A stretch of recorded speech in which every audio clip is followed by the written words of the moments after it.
Yeah. Please tell me that I can't, that I won't, that I fail, that I'll never make it out, yeah.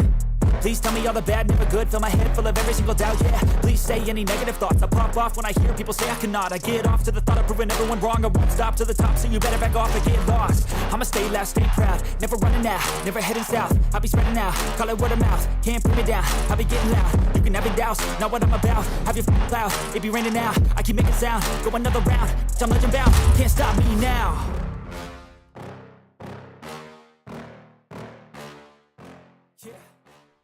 Good evening, everybody, and welcome to BENXT. Hello, PlayStation Nation. Hello, PlayStation Nation.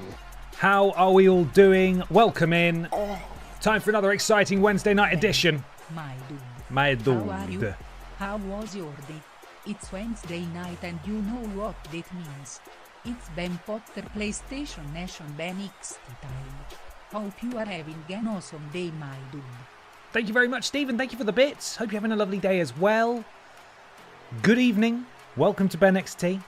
A lot to get through today. Very exciting stuff indeed. Now, I'll explain it all to you momentarily in regards to what I've been up to the last week. We are modless, though, so everyone on your best fucking behavior. I've been alerted that, as well as refusing to defend their tag titles, the Mod Squad have actually all decided they've got somewhere better they'd rather be this evening. And you know what? That's fair. So I'm going to be doing predictions tonight, by which I mean setting the predictions in motion, as well as doing everything else. So if you see any typos, that's because I'm drunk. So, but welcome. Welcome, everybody. Of course, we are continuing BENXT Survivor Series that we started last week. We already saw which one was it? It was the men's War Games match. We watched that one already. We've got loads more matches still to come. Now, as alluded to last week, the roster is so stacked at the moment that we are going to be doing a brand split. And in non-wrestling terms, what that means is we're going to be creating a second show. Obviously, in-game, BENXT is on a Wednesday. We're going to be introducing Friday night PIPDOWN to the agenda as well. So on a weekly basis, we'll go through an episode of BENXT. There'll be an episode of PIPDOWN. And then, when there's a pay-per-view, it'll have matches with wrestlers from both shows on it. It's very exciting. I've designed an arena. I will show you it. I've made some of the championships up that are ready to go. I've got an Excel spreadsheet that will dictate where certain wrestlers are going. Now, I know it would be great fun to spin a wheel and assign people based on that, but I feel like there needs to be a reasonable split of talent insofar as who has won a title at what level. We can't have them all on one show and none of them on the other show. So I've done my best to split them up accordingly. They're going to be split in half. Basically, the BENXT roster is going to be cut in half, and the rest of them going to PIPDOWN. However, we cannot actually implement the brand split until after Survivor Series has finished. So that is the goal of today. It's a big pay-per-view. There's a lot of matches. We've got to get through the rest of Survivor Series, and then we can do the brand split, because the show has to finish before we can move on. Bruh, where's my title shot? Good question, James. Here's a little bit of breaking news for you. James Jenkins and Kat the Writer have been drafted to Friday Night PIPDOWN, and they will be in a tag team called Triple Threat, because they can write, they can video edit, and they can present.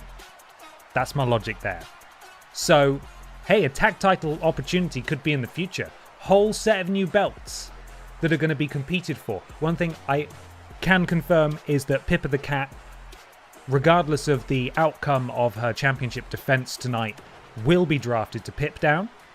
If she is still the champion on BENXT, the women's champion, then she will be made the de facto first champion in PIPDOWN. If not, she's got to compete with everybody else. Them's the rules. But welcome in, everybody. When will we get Monday Night Saw? When we get another 70 wrestlers, I suppose. That's probably how it's going to go. Raindrop Joy 40, thank you very much for the resub. 4 months. Happy Wednesday, Ben. And to you, Raindrop Joy, I hope you're doing well. Tide Author Dan as well. 4 months. Hello, friends. Are we well? Looking forward to BENXT. I am glad to hear it. Some of the things I've made are really silly. And there's some other things that are very cool that have been contributed, in particular by, I've been speaking with Danji's Designs today. He's working on adding some artistic flourishes to our existing championship belts.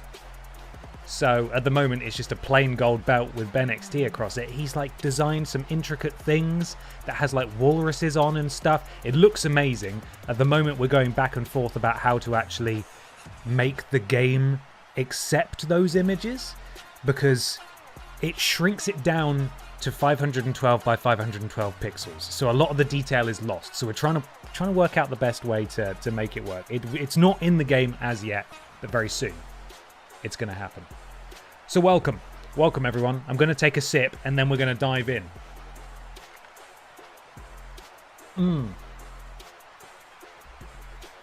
Delicious and strong. Okay, let's hop on over. I can show you the things I've been doing. 512 pixels. Does the game think it's running on a wait? It is ridiculous. The amazing art that Dan sent over is like, as you would expect, multiple thousands of pixels across. And then you can only upload it in 512 by 512. And so it gets all smushed and rubbish, which is a shame. But we think we found a way where you can still see some of the design. It's really cool regardless. I'm excited to show you when we're ready. It's happening.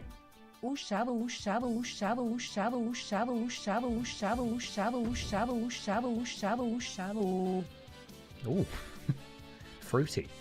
Tetchy Way, thank you for the bits there. Thank you very much indeed. Right, let's have a look at what we've got then. So, here is one that I made yesterday. I'm very proud of it. This is going to be the mid-card title, the equivalent of the BENXT Wide Championship, but for PIPDOWN. This is, of course, the Butterfield. Ben Potter is the best and no one can deny that. Well, that's a filthy lie. Thank you, Stephen, for the bits, though. I appreciate the sentiment. I forget the name of this. It is, of course, the Butterfield Title Championship title belt. It's got his suit as the belt strap, and obviously his beautiful face, accompanied by more of his beautiful faces, and it says Champion Champion on it. And those aren't stars. Those are asterisks, each pertaining to a fault with the belt. So this will be what they're fighting over for the equivalent of the mid-card title. So the asterisks were Danji's suggestion, I should say, as well. So that's where we are with that one. That's the mid-card title. And then, of course, we have 2 sets of world titles and a tag team title. Not hugely exciting, but I'll show you them anyway. Here is the men's championship. The women's looks very similar, but with a white belt. Look at that. It's got a cat on it. That's the BENXT PIPDOWN's men's championship title. So, that's done. And then the women's one is the same, but with a white belt strap instead. Just there. And here are the PIPDOWN tag titles as well. All the tag teams have been split up too, an even mixture of former champions and teams that have never even had a whiff of gold, split between the 2 shows. I'll go into where everyone's going once we're actually in a position to move them across. I shan't bore you with that. But it's a good even split, I think. I'm pretty happy with how we've split up the rosters. So there we are. That belt is mine and Kat's. We'll see, James. We'll see. Because I hope you guys are ready. Once PIPDOWN begins, basically every title, potentially apart from the women's, we're going to have like a tournament or a multi-person match, stick them all on ladders and things. It's going to be crazy. We're going to be crowning champions left, right, and centre. For the record, this is obviously the basic BENXT Men's Championship. This is as far as we've got with Danji's amazing reliefs. You can see here, look at that. Slightly murdered by the low resolution, but you can see the beautiful walrus there on either side. Very pretty indeed. Some little detailing on the side plate as well. So thank you very much, Danji, for that. Hopefully we'll have a final design that shows up as best as it possibly can on the tiny resolution belts that they've got. So an amazing amount of work from some very talented people, and I'm also here. What a privilege. I just hope that you get as much out of watching these streams as I get from putting them together, because I do find it incredibly fun and very creatively fulfilling. So is BENXT the wrestling promotion? I assumed it was the show name. If BENXT is the promotion and PIPDOWN is the Friday show, what is the other show called? Ben, we have a wiki to consider. See, this is another thing as well, because you may have noticed there that the PIPDOWN titles were branded with BENXT as well.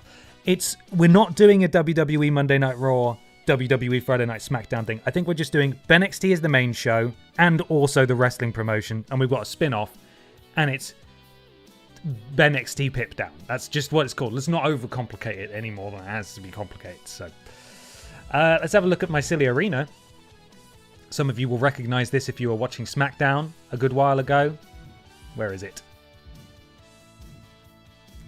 BENXT PIPDOWN. Hello, Lord Brotovich. I thought we weren't having you for a while. Manual camera. Here we are.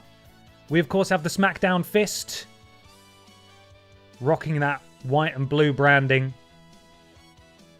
This is the PIPDOWN arena. I did consider putting sponsorships on the canvas, a bit like WWE. So I had Aldi on it. And Worst Games Ever on it as well. And I thought, actually, you know what? That looks shit. Just like it looks shit in real life. So I took them off. So yeah, here we are. This is the arena. Oh! Don't tell anyone. Don't tell anyone we're down here. This is not a good place to view the show from. Oh, they've got... Oh, wow. Hey. She says, eat your heart out. We have found where all the weapons are stored. They're in a big pile under the ring. I mean, it makes sense logically, but I didn't think they were physically there. That's cool. Anyway, there we are. A little look inside. Let's look in the bin. I bet there's something good in the bin. Whoa! It's a copy of WWE 2K26. Unbelievable. So there we are. Were those trees outside? Why is there a skybox? Honestly, they have, like, depending on the arena you pick, there's like a hole outside. Sometimes there's buildings in the distance and everything. Let's have a look. Look! Look at that. It's mad, isn't it? To be fair, some of the arenas are outside arenas, so can we can't go very fast, but... And I know it's a JPEG, but also, what if there's an Aldi over there? I would never forgive myself if I didn't find out. Anyway, so this is the PIPDOWN arena, and you can see there it's named BENXT PIPDOWN. It's just a spin-off show. It's a spin-off show. It's being treated with all the respect in the world. Me calling it a spin-off show is not meant to be insulting. But that's why it's got the BENXT branding as well, to tie the two together. This isn't like a forbidden door, as it were, between two distinct wrestling promotions. They are very much the same company. They will share a pay-per-view every month. So there we are. Boba Punk 23, thank you for the resub. 2 months. BENXT time is best time. Thank you. Appreciate that. And Nick Gage 79, 4 months. Hello, Ben. Enjoy my sub. Hope you're well. Back to work after 6 weeks off and all my clothes have shrunk. Sad face emoji. Oh no, Nick. I hope the return to work isn't too traumatic for you.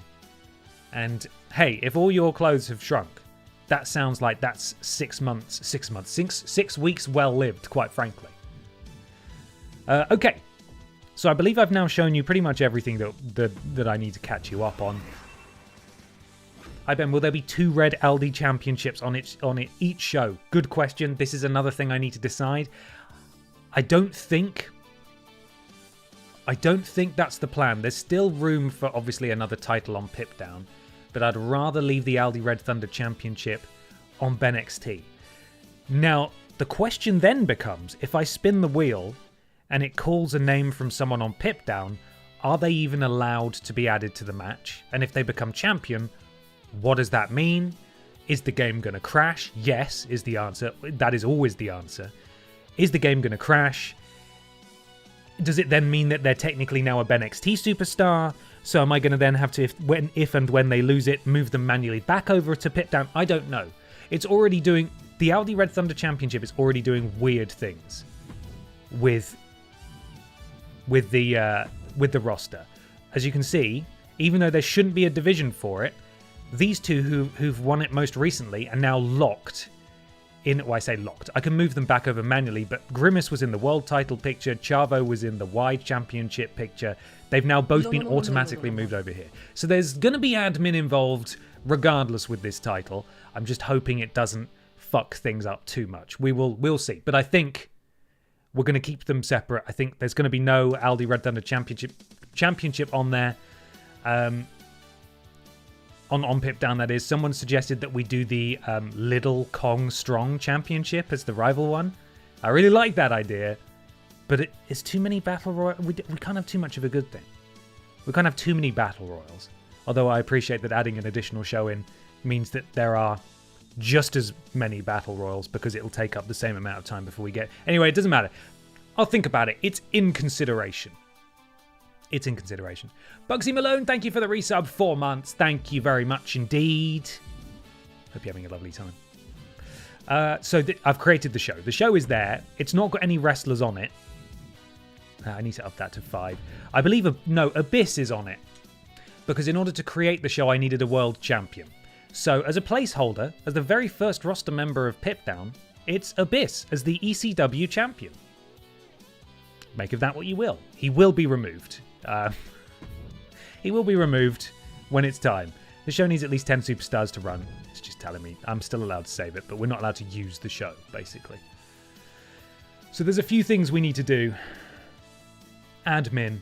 And quite frankly, I fucking love admin, especially when it comes to this game. So once we get through, once we get through the rest of Survivor Series, the real fun begins. So maybe give PIPDOWN a different multi-man stipulation title, like a 4-way championship or something. That's also an option, but the difficulty we've got it on means that pretty much anything except a battle royal, which is over quickly, relatively quickly, will drag on for ages. So we could do like a tables championship, which is defended in a tables match, and anyone could just go through a table straight away and it'll be over. That is a genuine option we could consider. So, right. So last time, we watched the Team Rules boss defeat Team Lord Brotovich in the War Games match.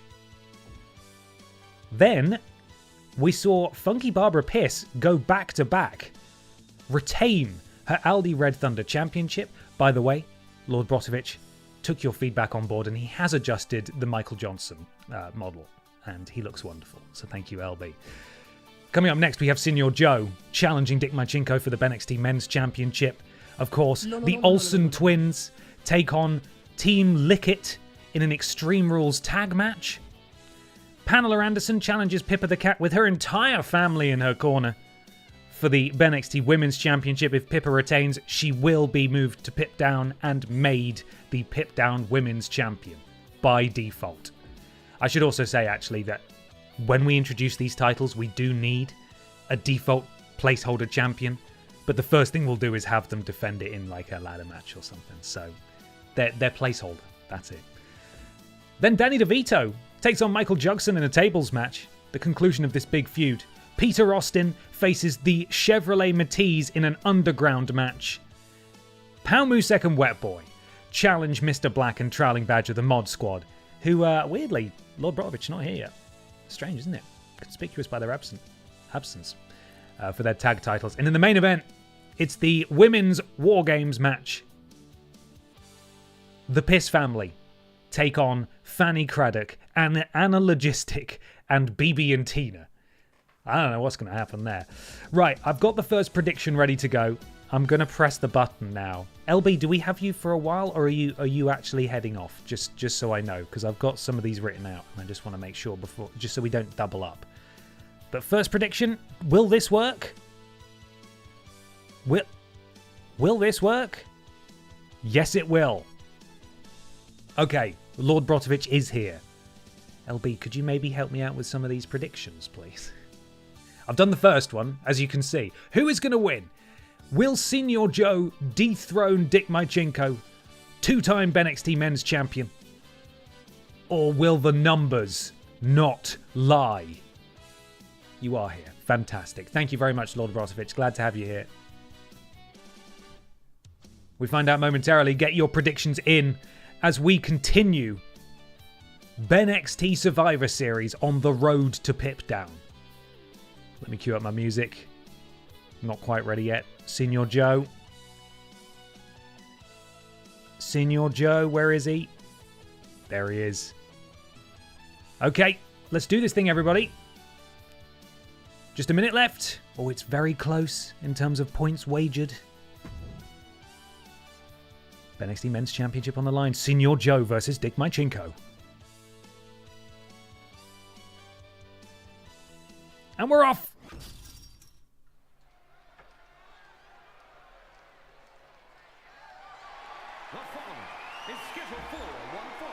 One fall.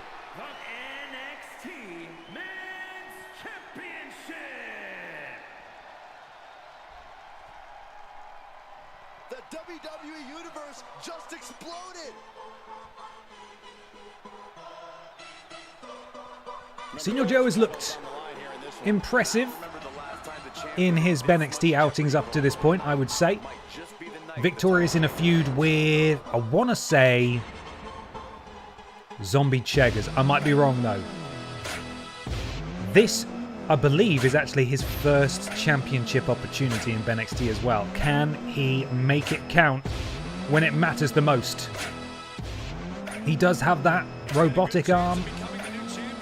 That metallic arm straight out of WWE 2K20. And it's time to see what he's made of. But he's got a hell of an obstacle to overcome this evening. Let's listen in. Drop dead, motherfucker, you fucking amateurs. Always gets me. Always gets me. Chew on this, fuckhead.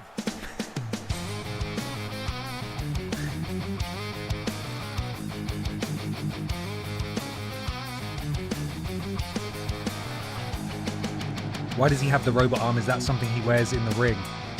It is not.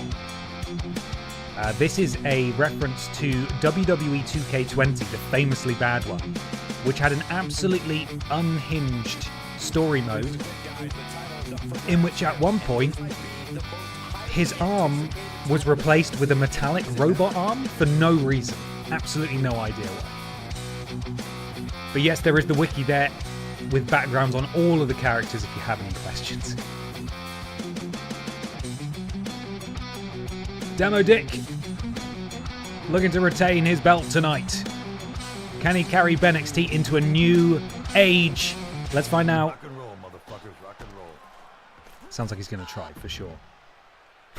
Scream at the end.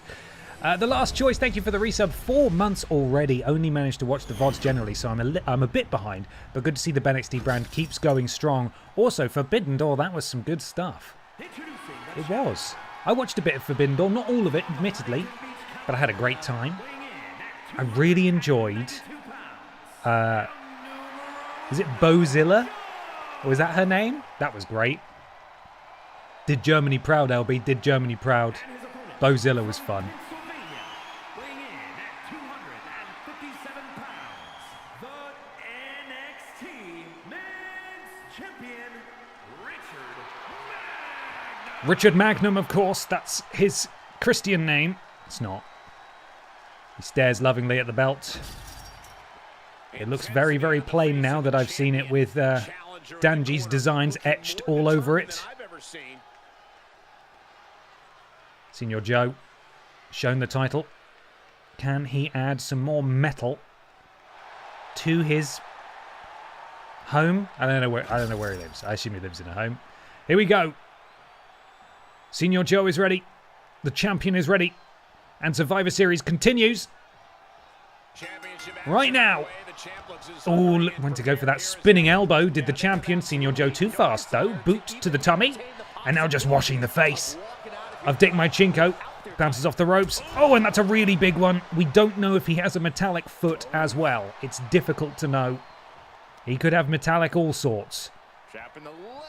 Smashing that leg into the ground. And now Senor Joe seemingly feeling a little confident. Oh, and a counter from Dick Mychinko. Oh, but the pair miss. Demo Dick not able to capitalize on the moment that he had there to get in control. And chopped with that metallic arm. And Senor Joe, it's been one-way traffic so far, quite frankly, in favor of the challenger. as he walks the champ over to the corner. Face first goes Demo Dick into that turnbuckle. And Senior Joe keeping on the assault now. Repeated boots. And Demo Dick, that bar filling up there, meaning that he's going to be stunned momentarily, unable to counter. And will sort of be out of action for a little bit. Senior Joe able to have his way with the champ. And now he is. Up to the top rope. What's Joe looking to do here? Maybe going for a superplex. I think that's what's happening. It's an awful long way to go down, especially if you're a man the size, the heft of Demo Dick. That's a lot of weight crashing down. Oh, and the senton as well, the full weight. Including the arm, which is probably a couple of tons as well. He beckons for Demo Dick to get to his feet. Oh my God! Leaping from the middle rope and then just punching him with that robot arm. And now locking up the legs of the champion. Oh, and then deciding against it actually and just dropping an elbow on it instead. Demo Dick not able to do anything at all. Oh, and here we go. I spoke too soon. The champion now able to counter, and now Demo Dick gets the opportunity to do some offense. Oh, beautiful. Sort of kept him guessing there. I thought he was going for a scorpion death drop. Ended up just spinning it round. Demo Dick's springboard kick. Oh, a counter from the challenger. Beautifully timed. Suckered him into Samoa Joe. Into the cover. I don't think that's going to do it. Kick out at one. Dick Mychinko's still going. I am covering some of the HUD. You can see how damaged Dick is so far. Yellow. Could be worse. Could be better. I mean, that Samoan drop won't help things. And Joe just pushing the champion down. Went to slap him in the face. Oh, with the metallic arm, and gets him the second time. Demo Dick has absolutely no answer for this. Senior Joe has his signature. This could be over really, really quickly. German suplex. Keeps hold. Oh my goodness me. This looks just variations, and into the bridge as well from Samoa Joe. Is that going to do it? Kick out at 2.999. Senior Joe now has his finisher. Dick Mychinko's short title reign in real jeopardy now. He needs to be careful. Demo Dick, though, able to power up. Something of a comeback here as he sweeps the leg. And I believe that was a special comeback move because Dick now has his full signature bar. Beautiful moonsault. Senior Joe tried to move out the way, still hit it flush. Joe rolls out. Oh my goodness me. I don't really know what happened there. I think that was Dick's signature, the Superman punch. Able to sort of use the force almost to levitate in the air to get past that running attack from Senior Joe and land. Oh, and the spear. That's his finisher. Now, of course, Joe's taken absolutely no damage whatsoever, but those finishing moves can be really powerful, and that is all it's going to take. Fucking amateurs. Dick Mychinko, my goodness me. We've got replays now as well, by the way. This is something I just had turned off.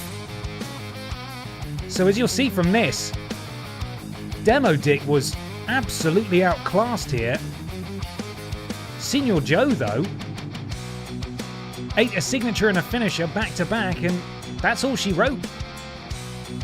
It was all Joe this entire match until the very end where Demo Dick was able to get back into things. But even then, that's a pretty surprising turn of events. I did not expect that at all. God, maybe this is why I turned off replays. It certainly shows fucking loads of them, doesn't it? It's basically every move in the match, but we get to watch it again. Maybe I'll have to turn this off. I mean, I thought it was over here, really. The variations on the German suplexes, locking up the arms into the bridge. I thought Demo Dick was done there. I really did. And we're still going. You've got to stop with the replays. That's enough. I have to skip one at a time. But he's done it.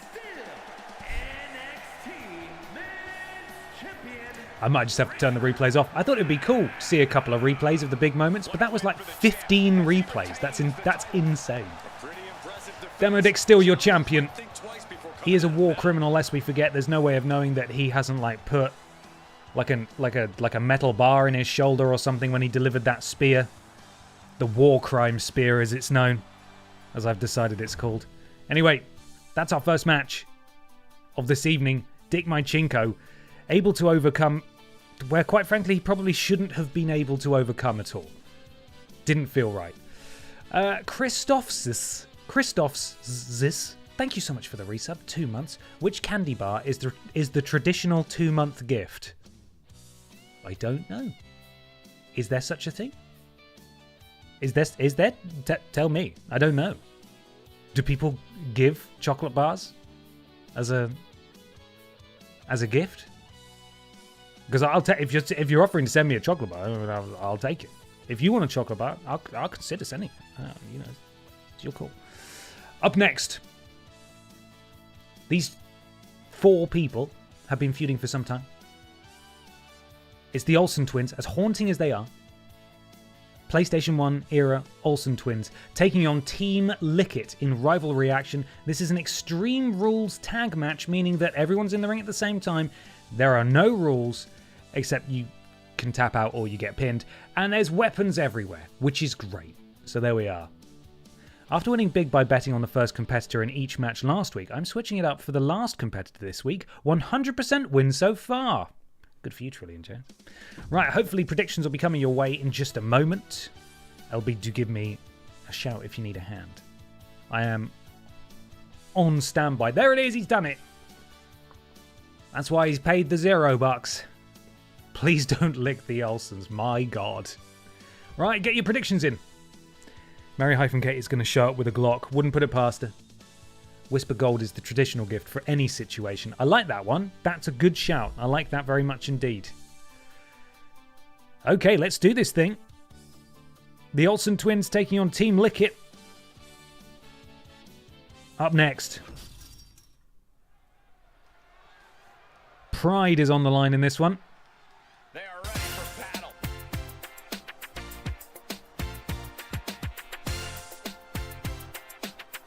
Pride and dignity, maybe? Potentially?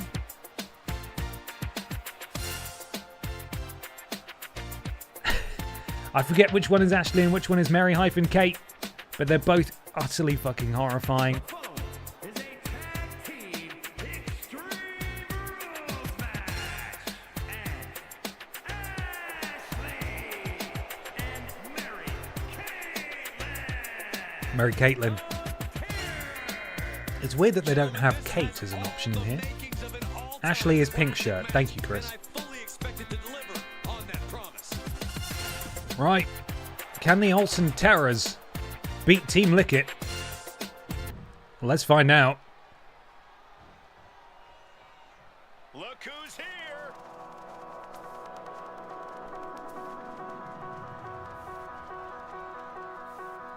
It's Detroit Become Human Trap music, of course. Welcome to the Detroit Experience.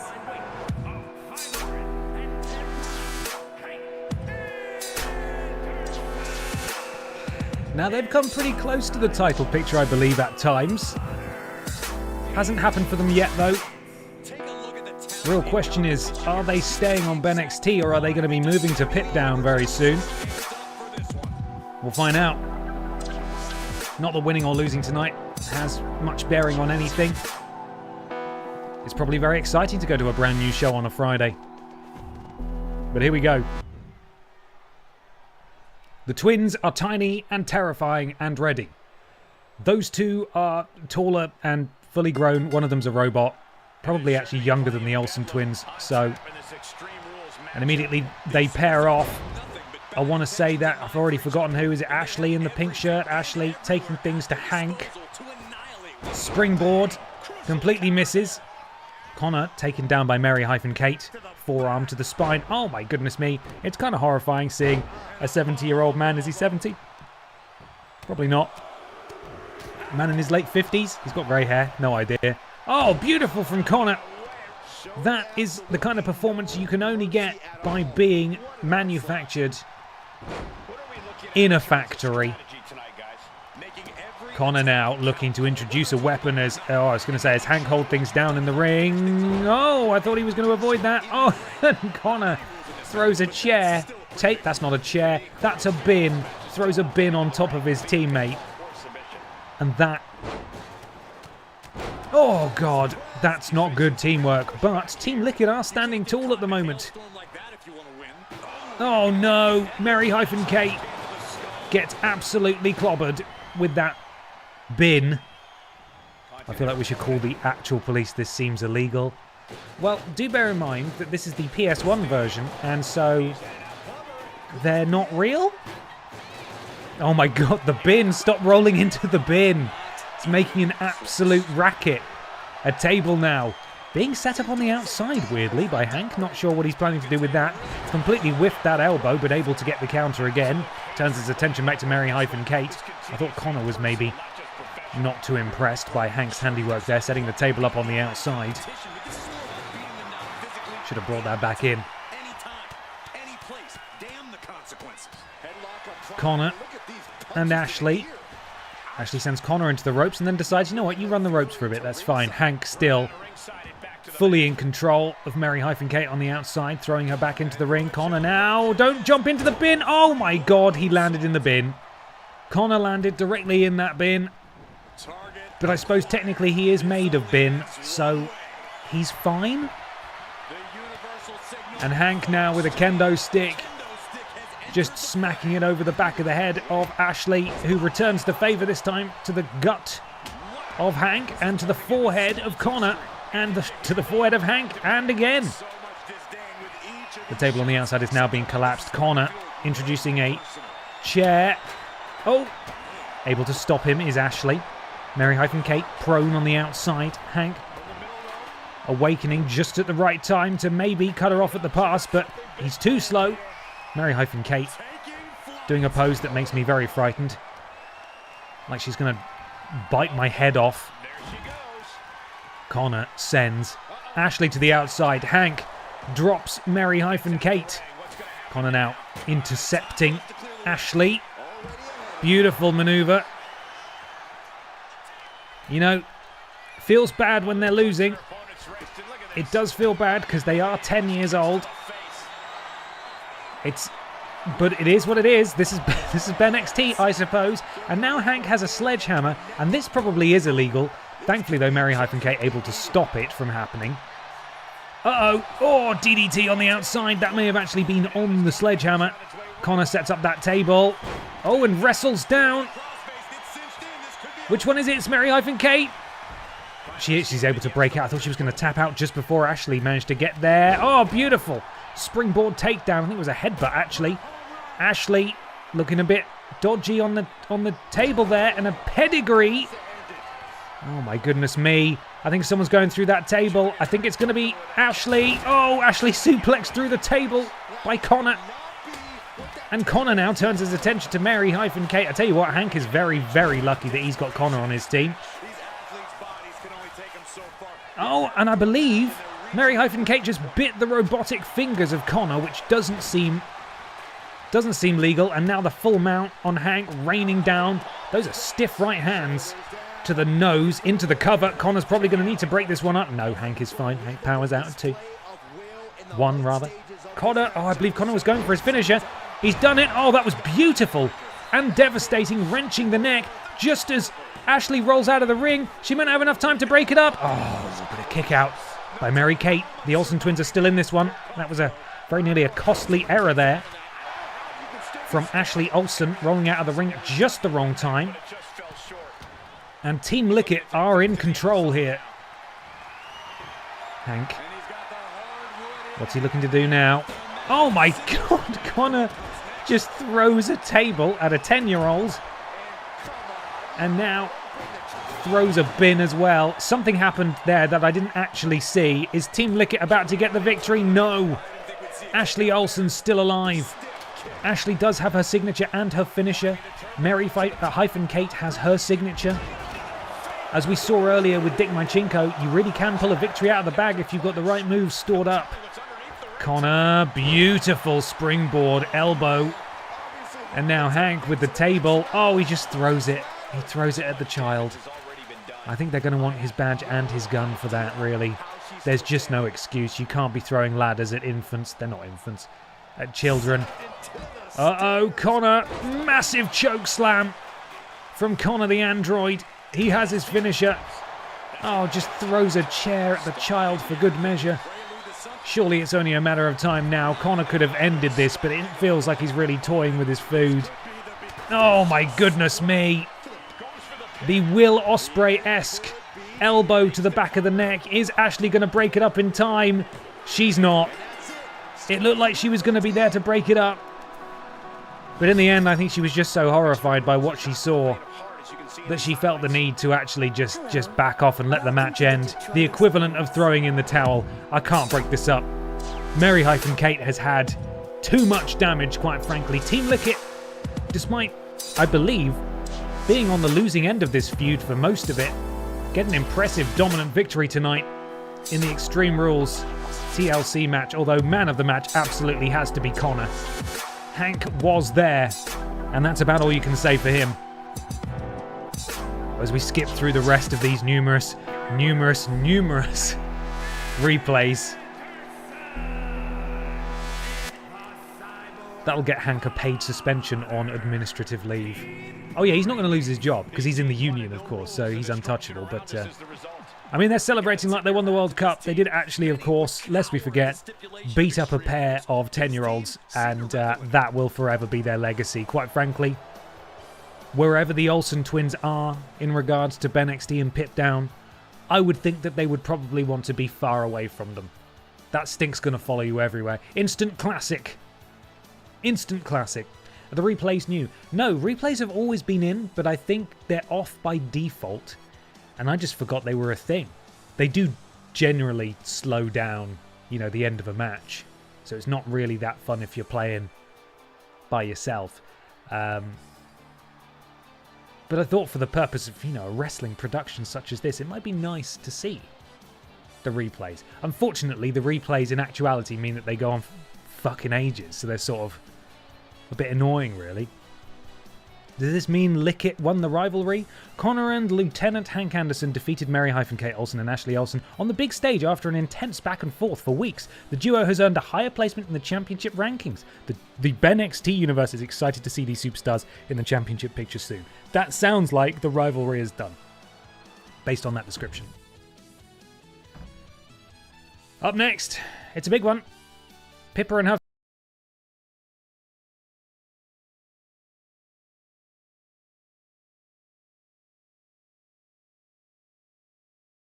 entirely sure what Pamela Anderson has done or in fact won to be given a championship match. But Pippa has overcome the odds in the past and she is being transferred. She's a first ballot transfer to Friday Night PIPDOWN. If she retains the championship tonight, she will be stripped of the BENXT Women's Championship come brand split and be awarded the PIPDOWN Women's Championship instead, making her the inaugural PIPDOWN Women's Champion. So there are some stakes here, because if she goes into PIPDOWN without being a champion, she'll have to compete for it like everybody else. So, Pamela deserves this for helping us through Dead Space 2. Now that is fair. It's been a while, but it is fair. Now, I've got an important appointment to chat with a good friend of mine and yours, because he heard there was a brand split coming. And what he hears when he hears there's a brand split coming is he hears that there's less competition, by which I mean the competition will still be fierce, but there are fewer wrestlers for him to have to share the screen with or battle behind the scenes, politic to the office to get a match on the card. I am, of course, talking about EE Tim. EE Tim very excited for the brand split. Fan favourite. People want to see Tim. Give us Tim is what they shout. We want Tim.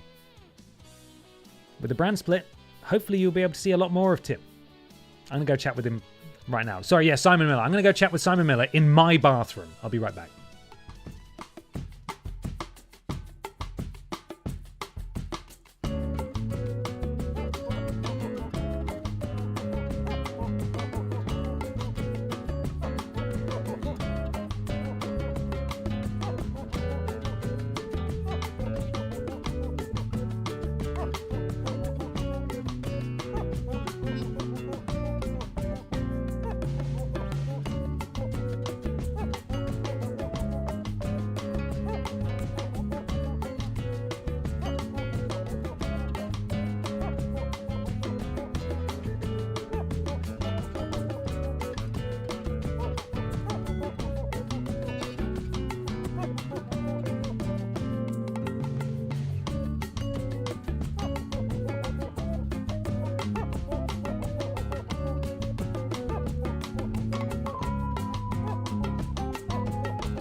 We're back.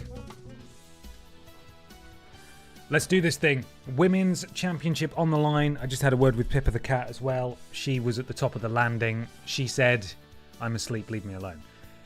Wise words from potentially the longest reigning NXT Women's Champion. I'm not entirely sure. We'll see anyway. Predictions coming your way in just a second. Pamela Anderson challenges Pippa the Cat for the BENXT Women's Championship up next on BENXT Survivor Series.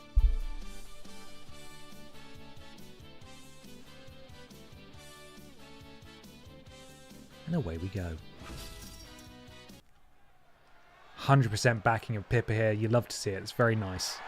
The following contest is scheduled for one fall. Big arena as well. Almost a stadium show, this. Women's Championship. The grand stage of BENXT Survivor Series. Ignore the WWE logo in the corner. It's not important. Here we go, gentlemen. Huge title. Pamela Anderson, of course, we were first introduced to during the TripleJump series of streams of the Dead Space remake, in which an inanimate metallic panel was christened Pamela Anderson and subsequently carried through the entire game from pretty much start to finish. Not seen an awful lot of her here in BENXT. Big stage tonight for her to show what she's made of. Stiff competition though in Pippa the Cat. She has overcome plenty of odds. She has been a pretty significant champion in BENXT. She has an entire show named after her starting very soon on Fridays. Let's see how it goes for her.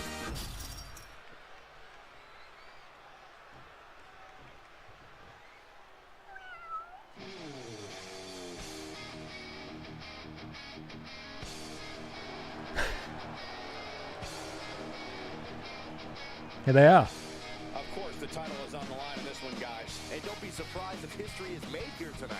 I know Pippa making her entrance with her family here. Drinks Fairy on the right.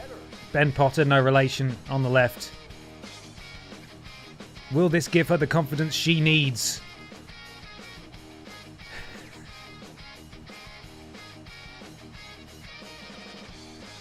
To retain? We will find out in just a moment. The Pippa family needs to be bigger than the Don Callis family. Hey, in due time, who's to say?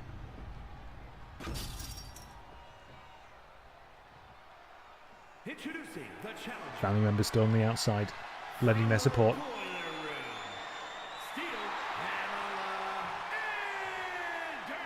Pamela Anderson, ready to go. Waves to the crowd. And it's the People's Champion. The furry favourite. Tiny Pippa Cat. Ready to rock and roll. Looking for another successful title defense. thrives in these situations. Pride and heart will be tested.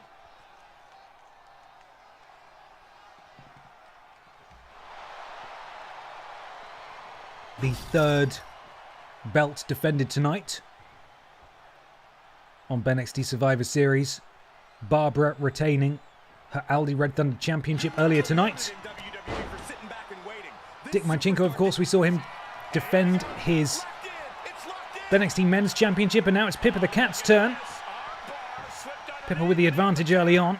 Pamela Anderson able to slither out of that particular submission maneuver, though. And a front-facing suplex as Pamela Anderson getting a bit disrespectful, really, but it shows the cockiness, the confidence of the challenger, that she's able to strut about like that, take liberties. And a counter from Pippa. You've got to get up pretty early in the morning if you want to beat this champion. Now, of course, I don't know if inanimate metallic sheets do get up early in the morning, or in fact if they get up at all. Maybe she's always ready.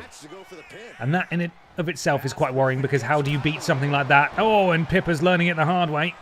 That leaping thrust kick directly to the jaw and the snoot of the champion. Springboard. Oh, and Pippa just swats it to one side, much like she swats flies. And she does. She loves to chase flies. And now the challenger, on the offensive here. As Pippa the Cat climbs back into the ring. Waist lock. Walking the challenger over. But a counter from Pamela. Back and forth so far. Not really specifically in any one performer's favour. Although Pippa's counters have been on point, I will say. Although look at Pamela go as well. No slouch in that regard either. And I believe these two are now doing what's called in-game as trading blows. So there is a mini-game that we are not able to see, where they have to press the button at the right time. It's safe to say that Pippa came out on top here. More blows here, and a DDT from the champion. Pippa's looking good. Pamela Anderson, I believe, sacrificed her signature bar there to stand up early, and it didn't work initially, but now she is back in control, so that's good. Once the podcast is over, will Podiots become a wrestler on BENXT? Basically just the Undertaker, but yellow. I mean, we've had some submissions like that for the roster. But I'd rather limit those where possible. Big elbow drop from Pamela Anderson. And a kick out at 2. Champion is very much still in this. Pippa does have her signature. If she's able to get that, then that will surely... Oh, beautiful Northern Light suplex there from the challenger. Pippa just taking a beating now. Pamela Anderson still a little way off actually getting her signature maneuver. Pippa, though, just needs one timely counter. Oh, beautiful splash. All of that metal crushing down on the champion. And now that leg scissors submission. Oh, and just the elbow to the forehead of Pippa the Cat. Now Pamela back to the top rope. Pamela, sorry. And Pippa needs to be careful. Oh, beautiful missile dropkick. Hit flush. Pamela now has her signature. Could we be about to see something we did not expect this evening? And that is a huge upset. Another dropkick. Pamela has her signature. She has a finisher stored. She is absolutely going to be able to win this thing if she can connect with these. Beautiful. Is that enough? Do we have a new champion? Oh my God, we do. Pamela Anderson coming into this match with absolutely zero momentum whatsoever. Has dethroned Pippa the Cat. Pippa potentially looking past Pamela, not considering her a real threat. Big head, maybe even. She's got a whole show named after her. A whole new title made just for her. If only she could retain the championship. She took her eye off the ball. And Pamela Anderson has dethroned Pippa the Cat. Her family in her corner not assisting this evening. And it was all Pamela Anderson in the latter half of that match. We have a brand new BENXT Women's Champion, and her name is Pamela. I actually have to check my spreadsheet. Make sure Pamela wasn't one who was being drafted. She wasn't being drafted. I believe she now will have to be drafted. No, she doesn't. She's the champion. It's fine. I got that confused. It's all right. Pamela Anderson will then just have to reign as our BENXT Women's Champion. And Pippa the Cat gets a fresh start on Friday nights. Well, I did not expect that at all. I fully expected Pippa the Cat to go into the beginning of PIPDOWN as champion, but she is not. Womph indeed. Womph. I think that it's your fault for stroking the random cat, Ben. There's no evidence of that. Actually, there is. That VOD did go out.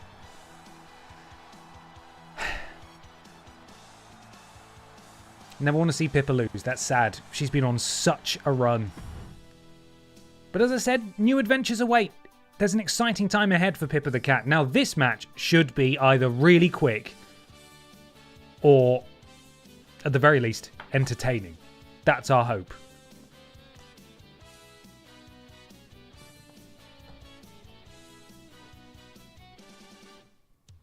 These two have been going back and forth for weeks. Danny DeVito, lest we forget, beat Michael Jugson with a low blow while the referee's back was turned. Very, very naughty indeed. Michael Jugson, though, was able to get his win back, I believe, last week on BENXT.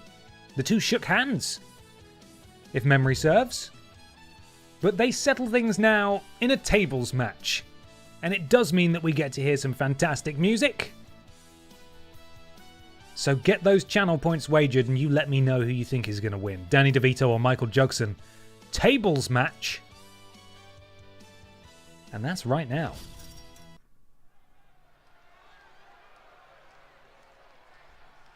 Things are about to get going. Contest is a tables match. Making his way to the ring from New Jersey, weighing in at 179 pounds. I wish Michael Cole would queue up matches like that. This should be fun, or at least short. With talent of this caliber, this is why I feel like it's something he would say if there was a wrestler on that he didn't like, you know?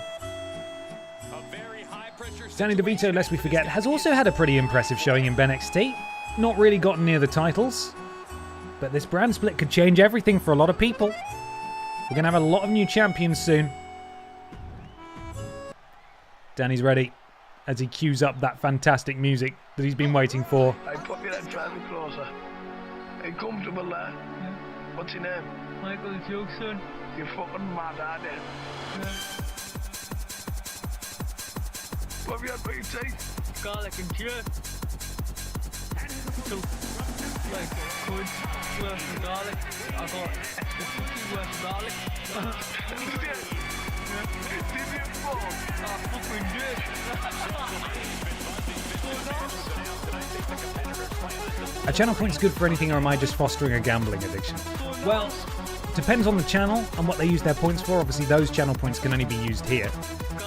Some channels have, like, things you can redeem. I don't have any of those. So the channel points here are really just for gambling.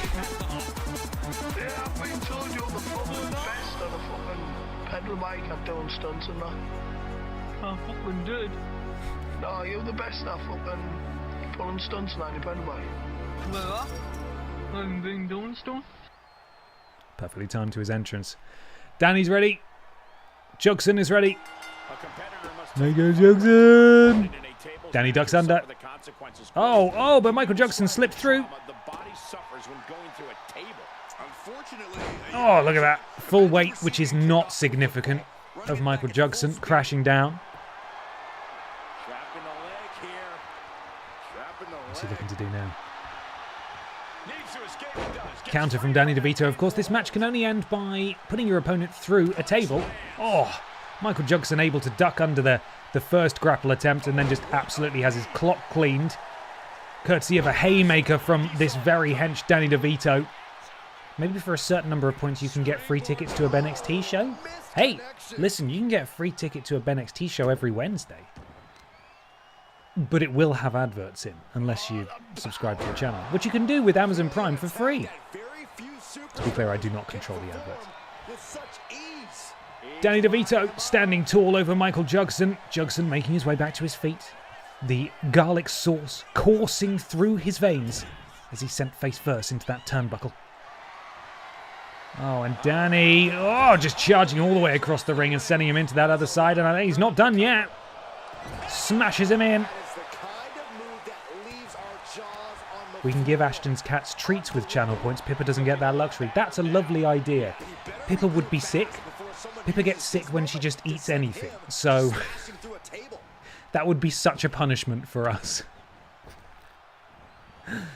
You can do fun things with messages. That's true. Yes, you can highlight your messages in chat. That is something you can do. And I think you can gigantify an emote as well. You can make them well big.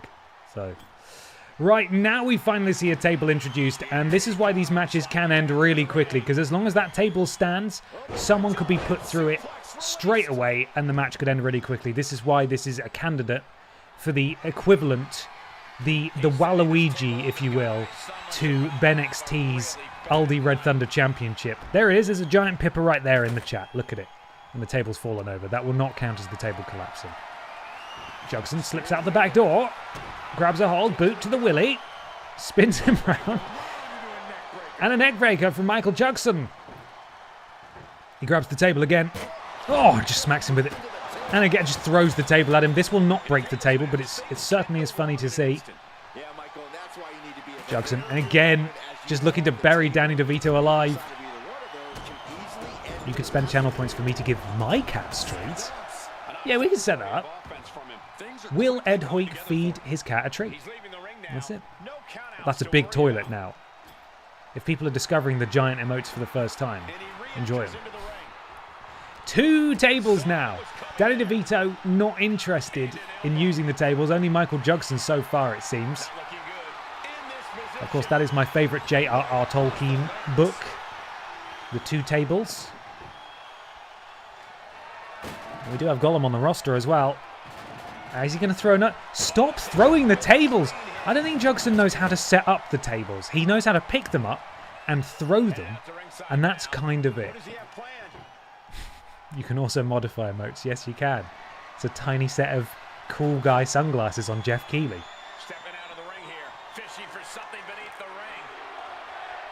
They're chanting for tables. I don't think they realise this is actually a tables match, and there are tables in the ring, so shut up, crowd. Stop trying to control the show. It's distracting. Jugson is, you know what, I've sort of taken my eye off the ball here. In all the time that Jugson has not been able to use a table properly, he has been absolutely clobbering Danny DeVito. He has his signature. He's only on yellow health on his chest. DeVito with a red chest and a yellow head. Far more hurt. Danny DeVito, though, hulking up. He has his finisher. Hitting it, of course, would be good. It would debilitate Michael Jugson to a degree, but it won't win him the match. No pinfalls or submissions in this one. You got to go through a table. That's the only way to do it. Big boot to the face. Very good of the front row there not to reach into the pockets of Jugson and steal something. Of course, all they would find is just garlic sauce, just wet. His pockets are wet. And that was Danny DeVito's finisher there, delivered on the outside, no less. Jugson similarly damaged to DeVito now, you can see. But Jugson is locked and loaded with a signature. DeVito with a chair now. Oh, and just smashes it across the face of DeVito. Jugson. And again, Jugson counters there. Oh, but Danny DeVito just steamrolls him. Danny... Oh, I don't believe that's where Jugson was aiming initially, but Danny DeVito sent flying away anyway. Jugson gets a little bit of a respite here. He's worked it out. He's worked out how to set up a table. This is huge news, but now he's leaving it alone. Oh, uh-oh. That is Jugson's signature. The extra 50's worth of knee. And he's got his finisher as well. I don't know what his finisher is on the outside. There are permutations to their signatures and finishers, because some can, of course, only be hit in the ring. Using the ropes, etc. On the outside, they have a different version. It could well be the same for both. We do not know without looking at it. And Jugson able to evade being sent into the ring there by DeVito. Probably all that garlic sauce. And as we go up and we look at the lights, we wonder what the cameraman is thinking today. Perhaps he's back on the drink. DeVito potentially in trouble here. Jugson's looking to do some mad fucking stunts. Oh my god, oh my god. His neck. That was horrible. We're going to have to see it again. We are going to have to see that one again. That was really horrible. Jugson landing neck first on the stairs. There's just no way that didn't hurt him more than Danny DeVito.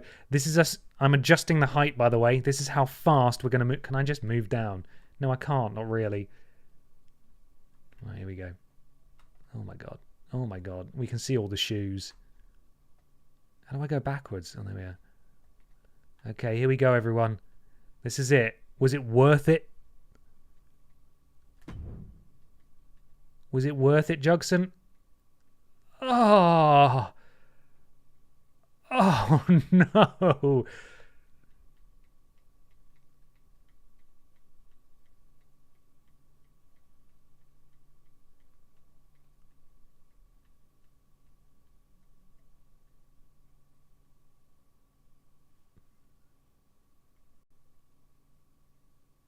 Ah, oh, what a tit. Why did he do that? That's a really, really, really silly thing that he just did. But per the logic of the game, Jugson hit all of it, and he's fine. He's got a finisher stored as well. He did manage to set up a table, which is huge for him. Can he get DeVito through it? He sets him up. This could well be it. I think Jugson's about to beat the feud. Uh-oh, a counter from Danny. Oh, Danny at the 11th hour, able to counter out. Oh, and what's DeVito looking for? It's his finisher. He's very close to the table as well. Oh, not quite close enough. Oh, Jugson's in real trouble now. Danny DeVito has a stunned Michael Jugson in the center of that ring. He's missed the table somehow. Hey, I tell you what, if he gets him into a superplex here, he might just throw him through the table. Oh my God, is he just going to go through accidentally? Oh, he does! That's incredible! Danny DeVito drives the knee of Michael Jugson through the table. And quite frankly, the career-shortening injury, the life-ending injury sustained by Michael Jugson ends up costing him, as Danny DeVito is the one who deals the killing blow in this feud. Danny DeVito with the victory here. Congratulations to Danny overcoming the Jugson. We're still looking at highlights. So many highlights. We get to see this again. Good God. Absolutely disgusting. Just grotesque, really.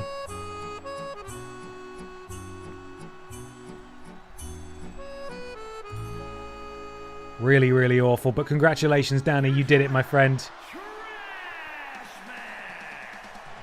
Damn, ruined my perfect record. You had a perfect record? That's amazing.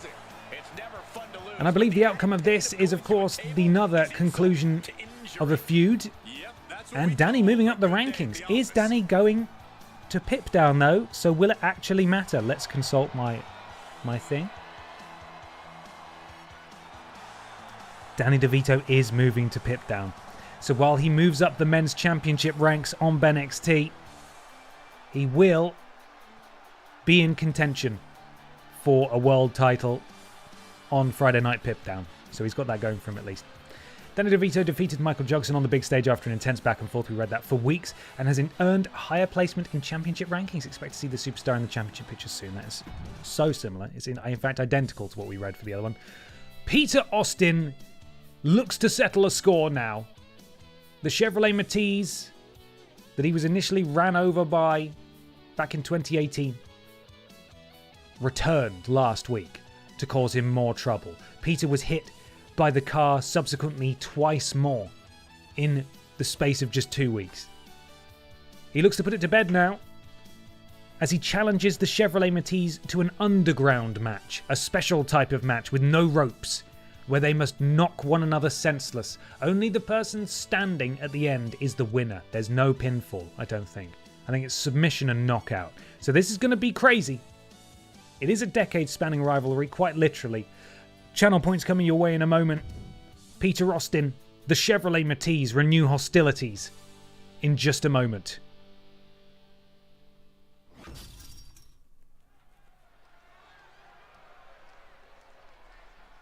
We are about to see something good. An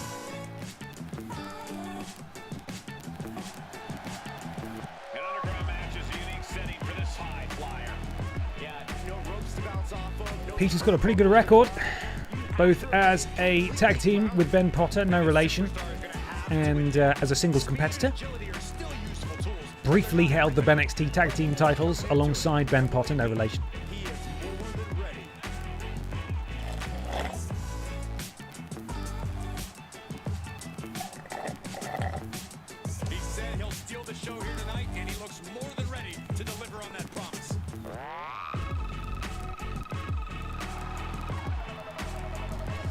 And there you see at ringside the no-name people surrounding the ring, not really sure why they're there.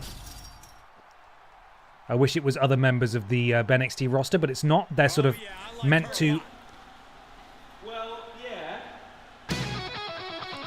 They're meant to help keep the action inside the ring Insult to injury from the Chevrolet Matisse, using a soundbite of actual Peter Austin in her entrance music as well. Pretty brutal, pretty rude, but the Matisse is ready as she marches with purpose to the ring. Looks awfully similar, of course, to the Fisher-Price car. Completely different person, though. Completely different. Who's going to win? 20 seconds left for you to wager your channel points here. That's all the people who cashed in their channel point rewards to be there. That's it. For 6,000 channel points, you could come to a BENXT show. By which I mean, sit there and watch me talk into a microphone. You've got no headphones on, you've got no idea what's going on. What a reward. An incredible reward here. Right, let's drop the lighting and let's get crazy. It's time for underground action at Survivor Series. No counts, no pinfalls. The referee's only present to hear someone quit or to stop the fight. The underground does not show any mercy.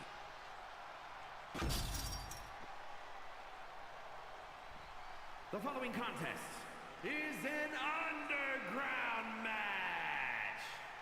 The only ways to win are by knockout or submission. Introducing first, from Yorkshire, England, weighing in at 195 pounds, the Peter Austin. The Peter Austin. There he is. And from Newcastle upon Tyne, England, Black Car. That's her name. They're roughly the same height. Peter probably giving up a bit of weight to the Chevrolet Matisse. And Peter able to deal that first blow immediately. All about momentum. These matches, as with every other match, whoever can land those strikes first is at a big advantage. Peter actually might be at a disadvantage in this match because he is a high flyer. He likes to bounce off the ropes. He likes to jump off the top turnbuckle. He is not able to do that in this particular matchup. No ropes. Oh my goodness me, as he just uppercuts the Chevrolet Matisse directly into the... Oh! I was going to say the people at ringside ducked out of the way briefly. But then they didn't avoid it the second time. Double stamp to the elbow. Peter continuing the offense on the outside. I think the match can only end in the ring. I have no idea. As he picks the Chevrolet Matisse back up. Attempted to send her into the stairs, I believe, but then it didn't work. Spinning Hurricane Rana. Beautifully done. And a running dropkick as well, for good measure. Peter fully in control. Beep, beep. But no, says the Chevrolet Matisse. It is my turn now. Super... Oh my god. Sheer drop brainbuster. Delivered to Peter Austin on the outside, although he's able to dodge that elbow drop. Another basement dropkick. Puts Peter back in control. Peter closing in on his signature. And the Chevrolet Matisse, I don't know what special move she just used, but she's managed to cash it in on a finisher straight away. Although Peter is not nearly damaged enough just yet. Huge boot. On that Chevrolet Matisse, you can store a lot of stuff in there. And a headbutt as well. Oh no, it's the end of days. That's Peter getting hit by the car. That was the Chevrolet Matisse's finisher to Peter Austin. Peter now sent into the corner. And a back body drop, I think that is. And momentum swinging all the way around to the Chevrolet Matisse here as Peter Austin really can't do an awful lot. Peter up on the shoulders of the Chevrolet Matisse, rolled back into the ring. Peter's taking an absolute beating here, decides, you know what, actually I'm going to go back outside, not really sure why, and now he hops back up. And the bystanders make their way back to where they were before. Oh my goodness me! Peter throwing caution to the wind with a running neck breaker off the side of the ring. But still the Chevrolet Matisse able to stay in control. Peter's able to get these little bursts of offense, but they don't really sustain. And that is going to hurt him in this match. Oh, just lobbed back into the ring by the Matisse. Peter rolling out the way. Big clothesline takes down the Chevrolet. What a sentence. And now Peter's doing something. Referee giving us a really good view of that. Really, really good view of that. Peter. Oh, he hits his signature. That was the opening he's been looking for. Can he follow up with his finisher straight away? That would put him in good stead to win this thing. No. Chevrolet Matisse again. Just too strong here. Referee, will you please get out of the way? Double axe handle to the spine of Peter Austin and a boot to the lower back. Full mount from the Chevrolet Matisse. And Peter still in trouble here. We did it. What's happening? We did it. I think we hit a bit milestone. Amazing. Thank you very much, BTJ. Thank you for the bits. Hi there, Ben and everybody. Hell yeah, BENXT. What a lead-in for tonight's Forbidden Door Fallout show. And speaking of Forbidden Door, Ben, did you happen to see any of it? Because Nigel's match was fantastic, as was Athena and Tony's match. And the 10-man tag cage match was bonkers fuckery, and it was wonderful. I did actually see some. I did see some of it. And I liked it. The bits I saw. I didn't watch the whole thing, though. Peter hitting his finisher there. Yeah, it was good. It was good. It was a good show. I do like AEW. I just don't have time for it. What was it, like a 5-hour show? I don't have time. I don't have time, unfortunately. Glad you enjoyed it, though. It was good. Chevrolet Matisse with the power slam to Peter. We're sort of, I'd say, level pegging at this point in terms of damage, but the Matisse has her signature and she slams. Peter is in danger. This could be the beginning of the end. Peter's health bar says danger. If he gets hit with this finisher, or if he submits here, he is done for. Peter able to slide out, though. He can't lose to the car, surely. Peter Austin, a tenured BENXT performer. And now Peter looking to go for his signature again. And now the Chevrolet Matisse is in danger. This, we have now entered sudden death. Peter locking in a submission. Is the Matisse going to tap to Peter Austin? No. Matisse breaks out. Who is going to hit their finisher first? Oh, Peter's taking a lot of damage there. It's not looking good. Advantage Chevrolet Matisse in this one. She's going for it. She's calling for it. Is Peter going to get knocked out? I think he might be. Oh, the Chevrolet Matisse does another drive-by and gets the official victory over Peter Austin here in this underground match. Oh, it really looked like it was coming down to the wire right at the end. It was so close at the end there. But Peter Austin gets hit by a car yet again. The Matisse standing tall, rolling straight through this underground match and defeating Peter Austin at BENXT Underground. And this was it, where it all ended. Peter not able to counter in time. Absolutely wiped out. And you can see him there on the outside. Weird that he didn't have his tag team partner in his corner tonight. Ben had other priorities, watching his fellow family member, Pippa the Cat, lose her title. May not have been the best person to have in his corner. Chevrolet Matisse absolutely thrilled at her victory. And you know what? Fair fucks. That's a hell of a mountain to overcome, really. She did it. I can't believe Peter has done this to me personally. Chevrolet Matisse defeated Peter Austin on the big stage, blah, blah, blah, blah, blah. The winner's emphatic victory over their rival has sent them falling? Falling in the standings? What? The winner's emphatic victory over their rival has sent them... Oh, has sent the rival, I see. That's weirdly worded. Has sent the rival falling in the standings for a title match, and it'll likely take them some time to work their way back into the running for a championship. That is unfortunate for Peter. Just has to hope that he's getting moved over to PIPDOWN, eh? My goodness, underground, like the car park as well. History repeats itself. Tori, thank you so much for the resub. 4 months. Well, Grandpa, my job is... Joke's on you, my grandparents are dead. Got you. It is a very hard job to explain. I can't even explain it to people I know who are my age, let alone grandparents.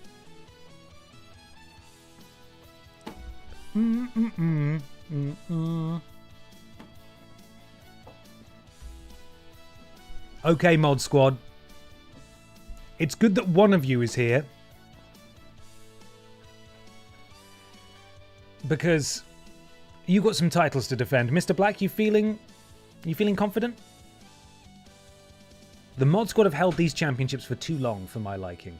It's time we got some new blood in there. And Los Pokéhermanos could be exactly what we need to bring the titles home. By which I mean the Mod Squad already have them at home. But, you know, I don't want them to have it. So my grandmother said today, I don't know there were websites on Google, so you're not missing much. Okay, BENXT tag titles on the line. Who will be heading into the new era as tag champions on BENXT? Los Pokémonos or the Mod Squad? Boo! The Mod Squad, boo! Ah. Where are we? Let's get my music. Hit my music!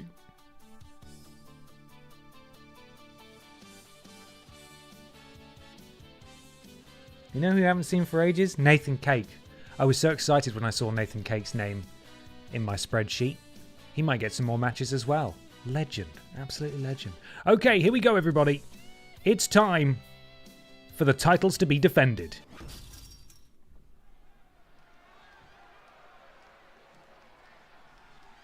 Look who it is. Hang on, I'm not ready.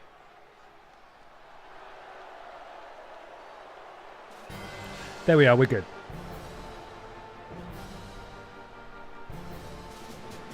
I thought they were going to say the following match is for the BENXT Tag Team Championships, but apparently they're not going to do that. Wet Boy, Palmusek. Here they come. Wet Boy with his reapplied tattoos after 2K patched them out because they were too frightening, too powerful. Can they hold gold in BENXT? I don't believe they've won the titles here. They definitely won them in previous promotions that we've done. Now let's see the champions. Boo! Boo the champions. Boo the champions. Better get ready.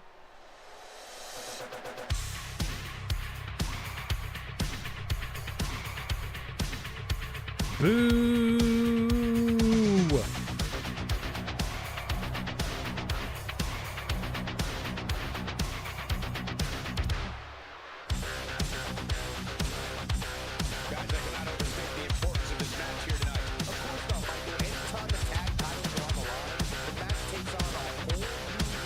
Man, they are so cool though. They are certified cool dudes.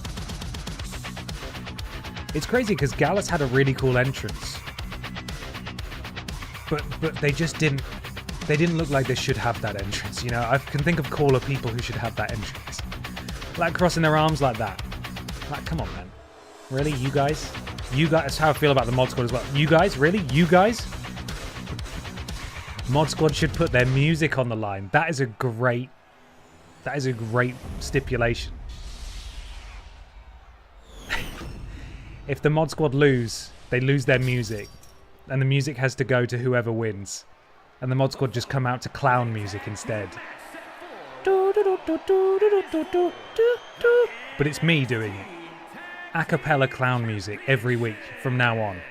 Introducing the challengers at a combined weight of 352 pounds. It's the Poke Boys. The boys. Oh no, Wet Boy and Something Boy challenging for the titles. Can they bring the gold home? At a combined weight of 446 pounds, the NXT Tag Team Champions, Mr. Black and Trowling Bad Gertz. Still very impressed with that name. Very good, Trowling Bad Gertz. Boo-wah. Right, let's do this thing. Is this a regular match or is this a stipulation match? I think it's just a normal tag match, isn't it? So this could go on for 6 years. Settle in, everybody. And the controller will likely turn off. I'll try and twiddle a thumbstick periodically to keep it alive. Looks like Palmusek starting things off for Los Pokémonos. Mr. Black for the Mod Squad. And away we go. The Prime logo sitting proud in the centre of the ring. That's what we stand for here at Survivor Series. I will have to customise this arena for next year, won't I? A bit of tag team offense. Wet Boy now legal. The powerhouse of Los Pokémonos. Electric chair drop there. Palmusek, of course, the much faster, nimbler of the pairing. Wet Boy, though, he can move if he needs to. Another quick tag. Good tag team continuity showed by the challengers at this early juncture, sending Mr. Black flying. And, I mean, I said that he was a speedy boy. He is. He didn't quite get the distance on it, but he's still in control. Standing shooting star press. Just for fun. Moonsault, he hits that one. Beautiful. Springboard moonsault. Pal Musek, an impressive creature indeed. The lightning mouse. Up to the top rope. What's this little pervert looking to do here? Beautiful leaping head scissors takedown from the electric mouse. I believe you see some of the frustration there from Trailing Badger. He was looking for the tag. Mr. Black. Oh, beating up Pal Musek directly in front of his tag partner. Insult to injury and a stomp as well. Referee giving us a good view of the action, as always. Did he be going for the tag here? No, just picking up ahead of steam. Runs, drops the elbow. Pal Musek now stunned. And what is Mr. Black going to do now? Maybe we're going to see Trailing Badger make his debut in this match. Tag. And here we're going to see a tag team maneuver as well. Whoa! Just sent flying.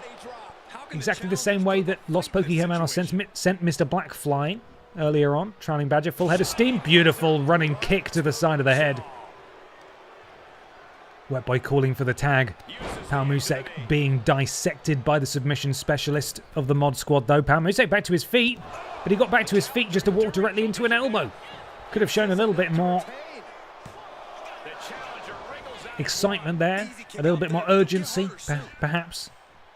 Only a count of one in that pin though. Mr. Black now legal as he comes into the ring. Pal Musek down, stamped to the ankle. Pal Musek.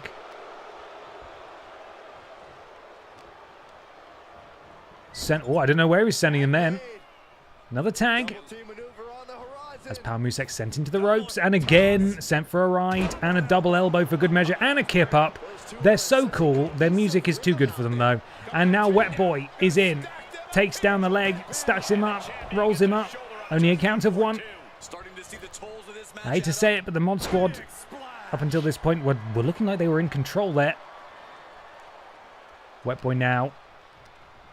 Potentially looking to tag Pal Musek back in. Strange choice. Pal Musek just on the end of quite a severe beating. Courtesy of the mod squad. But Pal Musek is back in. Springboard. Oh, beautiful. Wheelbarrow. Takedown. Bulldog. Love it. Really good. Trailing Badger rolling to the outside to just get a little rest. Looked like he went to try and attack Wet Boy. Wet Boy with the counter, though. I think he's going to take that line down. Trailing Badger's attention is... I don't know what's going on. That was weird. I was going to say Trailing Badger's attention was diverted, but Pal Musek rolling all over the place. It hasn't worked, though, because he runs straight into a clothesline from Trailing Badger, who then just stamps across the face of the challenger. And now Trailing Badger sending Pal Musek back into friendly territory. That's a tag. We're going to see another tag team maneuver. Poor Pal Musek. Just being beaten pillar to post here in this one. Counter, though. Oh, look at this. We're going for a roll-up. Only a count of one, though. Mr. Black able to power up. Oh, and Trailing Badger with the cheap shot. While Pal Musek's back was turned. Thankfully, though, Pal Musek's still able to take advantage. Counter from Mr. Black. Oh, big right hand to the midsection. And Wet Boy, of course, could interject at any moment. Chooses not to, which I think is very strange. Pal Musek dropped face first. Wet Boy, do something about it. He drops down and then stops again. There we are. Pal Musek with a counter. And the Bulldog. And now can Pal Musek actually get some offense in? Mr. Black and Trailing Badger, of course, have taken some damage in this match. Wet Boy's not taken any. Pal Musek taken the most, as you would expect. Mr. Black sent flying once again. What can Wet Boy do here? Perhaps Wet Boy can string together some offense in Pal Musek's absence. Rolling forearm. Drops the champion. Oh, and look at the power of Wet Boy. Just a deadlift. Oh, gut-wrench powerbomb. Oh, I think we're going to see something impressive here as well. Look at that. Gorilla press. Hoisting aloft Mr. Black. And then dumping him. Wet Boy to the middle rope. Beckoning for something. Wet Boy going for the no-hit run. It's true. Wet Boy's not actually been hit yet, it seems. Wet Boy with the signature. Can he stop? Oh no! Wet Boy not quite fast enough to stop the tag to Trailing Badger, who delivers the first blow to Wet Boy. Oh, Wet Boy was rolling there. Trailing Badger able to tag in at just the right time. Counter from Wet Boy. Wet Boy needs to press the offense here while he has an opening. And again, strange decision, tagging in the far more damaged Pal Musek here. But Pal Musek is thankfully being delivered a Trailing Badger who's prone, but not for long. As Pal Musek once again put in position for some tag team offense. Counter. Oh, and Mr. Black interjecting himself much like Trailing Badger did, providing the distraction. And now the Mod Squad get their tag team maneuver. What are they going to do now? Drops him down, elbow drop as well. My goodness me, they fight dirty. And that's why they're the champions, really. BENXT deserves better. But will they manage to hold on to the championships tonight? Remains to be seen. Oh, beautiful. Beautiful. Gutbuster? Is that what that is? Oh, and then just planting down Mr. Black as well. Pal Musek, I think, has decided he's had enough. Not looking for anything fancy here. Tags in Wet Boy. Wet Boy still has his signature stored. Trailing Badger has a signature as well. Can Wet Boy hit this signature? Ducks down. Jumps over. Planting him with one hand. That spine buster with one hand. Very impressive. And Wet Boy looking to tag in again. Be more damaged, more tired, Pal Musek. This will be the Pokeboys' undoing. They do need to be very careful. Pal Musek slamming the side of the head of Mr. Black into the turnbuckle. Hoists him up to the top. Pal Musek, one leg over, another leg over. Punch to the face for good measure. We're about to see a big superplex, I think we are. Pal Musek, massive. And Mr. Black is stunned. Pal Musek has his finisher. Can Pal Musek do something significant here? He's calling for Mr. Black to get to his feet in a zombie-like trance. Mr. Black will oblige. Springboard. Oh, no. He absolutely eats shit on that one. That was disastrous. That was Pal Musek's moment. And he failed. Trailing Badger tags in, has his signature. Pal Musek completely, oh my goodness, completely helpless. Running kick to the side of the head. Trailing Badger sends Pal Musek back in. Oh, a counter from Pal Musek. I think he's going to get punched again by Mr. Black, though we've seen this video before. But not so. Oh, what are you doing, Pal Musek? Pal Musek just flailing at anything that moves. Thankfully able to do something here. Takes down Trailing Badger. And now Pal Musek has a signature and a finisher. Can he hit it? Beautiful combination of strikes. I think maybe now we're going to get Wet Boy back in. The much fresher, the freshest man in this match by a considerable margin. Wet Boy has a signature ready to go. Oh, but Trailing Badger with the counter. And Mr. Black may be looking to be on the receiving end of a tag team finishing move straight away. Trailing Badger has a finisher stored. I think we might be getting it. I think this is their tag team finisher. Assisted powerbomb delivered to Wet Boy. It was indeed. Into the cover. Pal Musek is going to come in and break this one up. And that, of course, means that Pal Musek is now not able to interfere in any pinfalls or submissions until he is tagged in. So Wet Boy is truly alone. Wet Boy needs to be very careful indeed, because if Mr. Black hits his signature, then Wet Boy's done. It spells disaster. But this is the first tag to Pal Musek that I think is actually advisable. Can Pal Musek put the Mod Squad away and be crowned the new tag team champions on BENXT into the cover?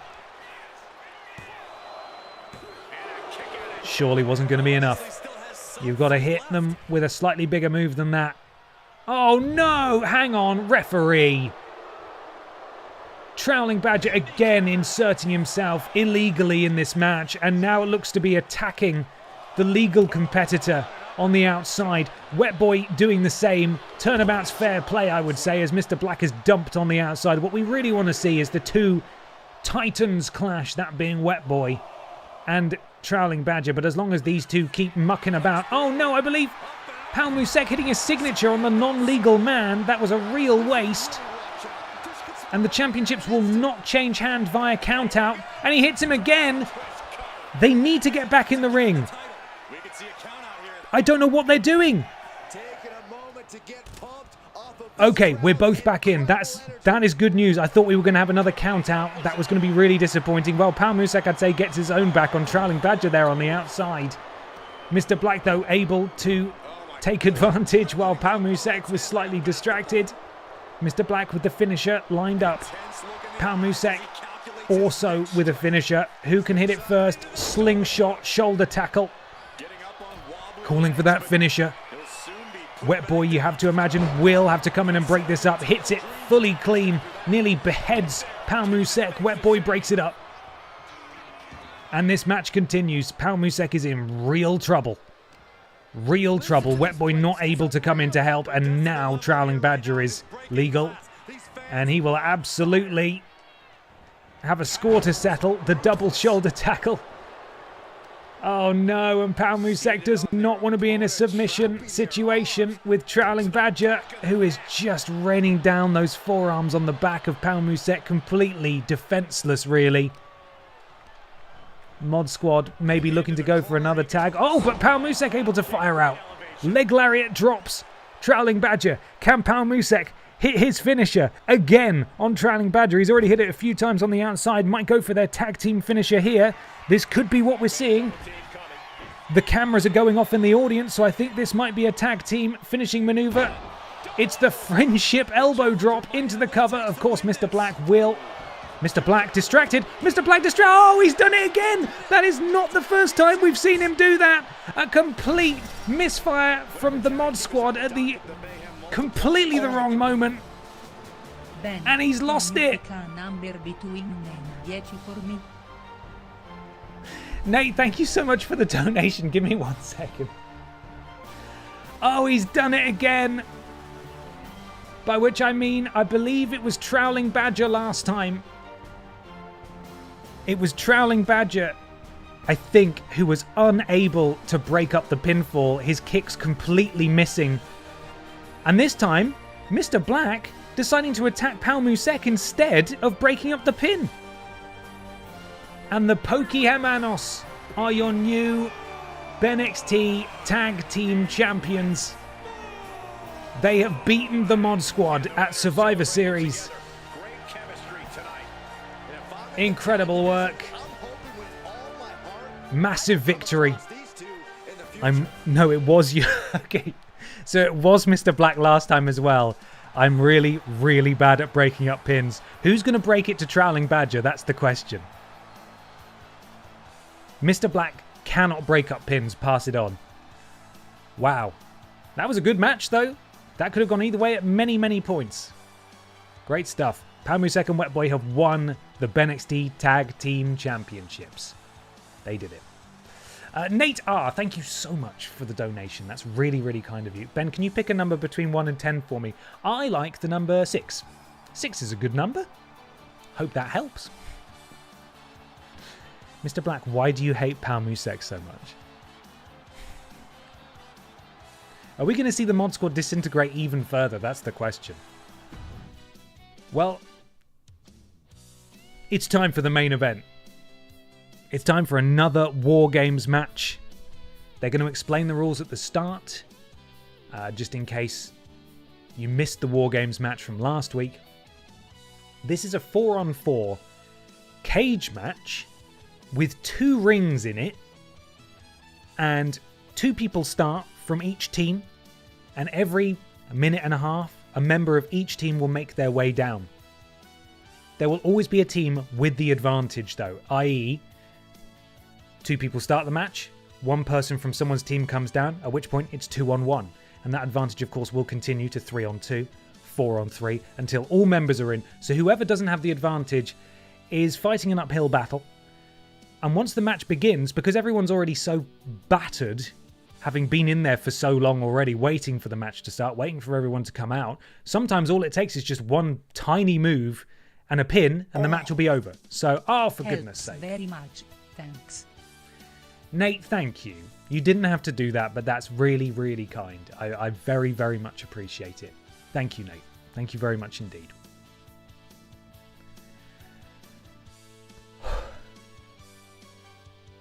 Thanks, man. Thank you.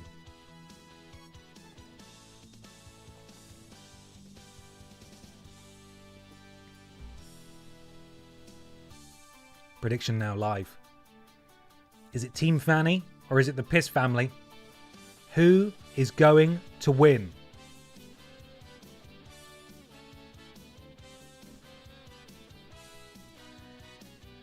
Piss family, of course, we have, let's go from left to right. We've got Barb Piss here, largely unproven. Biker Barbara Piss, former BENXT women's champion. Alexa Piss, not an awful lot yet. Commander Piss, former wide champion, lest we forget. Ben, excuse me, sorry. I just had a thought. Given that Benji is going to be coming up soon for Borderlands, you need to have him make himself so he can be put in BENXT. Because it must happen, and the noise can be his entrance music. Oh, the noise. Oh. Excited to see Ben, not excited to hear the noise. But yeah, Benji would be a good addition. However, if I give Ben the tools to make himself, he's going to make an absolute monstrosity. And so I must not allow him to do that. He cannot be trusted at all. Okay, main event time, everybody. The Piss family take on Team Fanny. Let's do this thing. I don't know who's going to be starting the match for each team. We're not going to get 8 entrances. We will be getting 2 entrances, those being the 2 people who are actually going to be starting the match. So the noise would be his finisher. That could be work. That could work. Pippa versus Mabel. Oh boy. Okay, let's do it.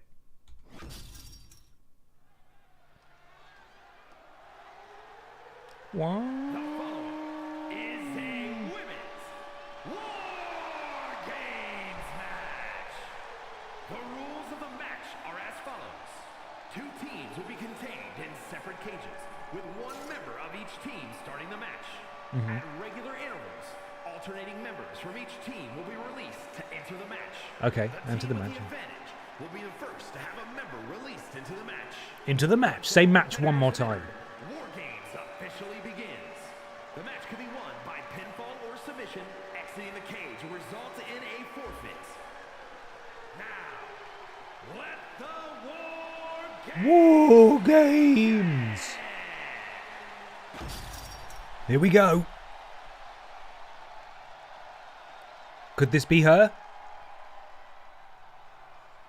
We haven't seen her yet. I'm going to wait before I play the music. Is this Fanny? It's Fanny!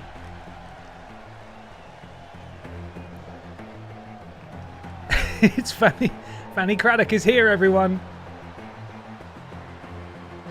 BENXT fears Fanny. She's mixing up a pot of greatness in the kitchen.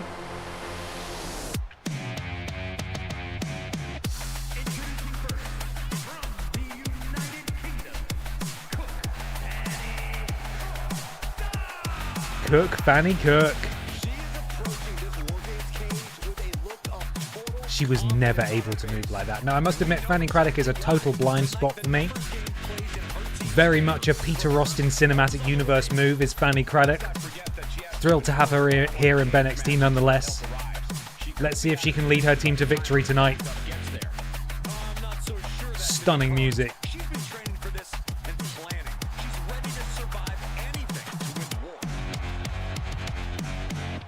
God, another perfectly timed entrance music, huh? Right, get those salutes up, everybody. The family's here. Who's starting it for us tonight?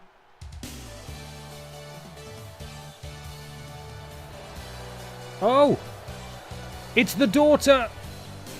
It's Barb Pissdottir, of course, wearing her armor and her sack. The closest we could get to a sack and the closest we could get to armor. Under that sack is Barb Pissdottir, fresh off conquering Dark Souls. She enters the War Games match representing her family, and she is ready to cause chaos. That dangerous chin poking through, clipping through the fabric of her sack. And we are underway. It is Barb. We don't know Fanny. She goes to a different school. She does. She genuinely does go to a different school. Well out of my area of expertise. Thank you, the Eldu brothers, for the bits. But Barb is cut from the same cloth as the rest of the Piss family. She's tall. She's tough. She's going to be a difficult mountain for Fanny to climb here, but Fanny's doing well so far. Impressive opening salvo here from Fanny, but Barb now utilising that power, that height. I have no idea who has the advantage in this match. I believe it's set to random. So regardless of how powerful Barb is, if she's facing two people at the same time, it's going to be difficult for her. Beautiful. Look at that. What was that? A leg lariat, maybe? I don't really know. A Rough Rider from Fanny? Incredible.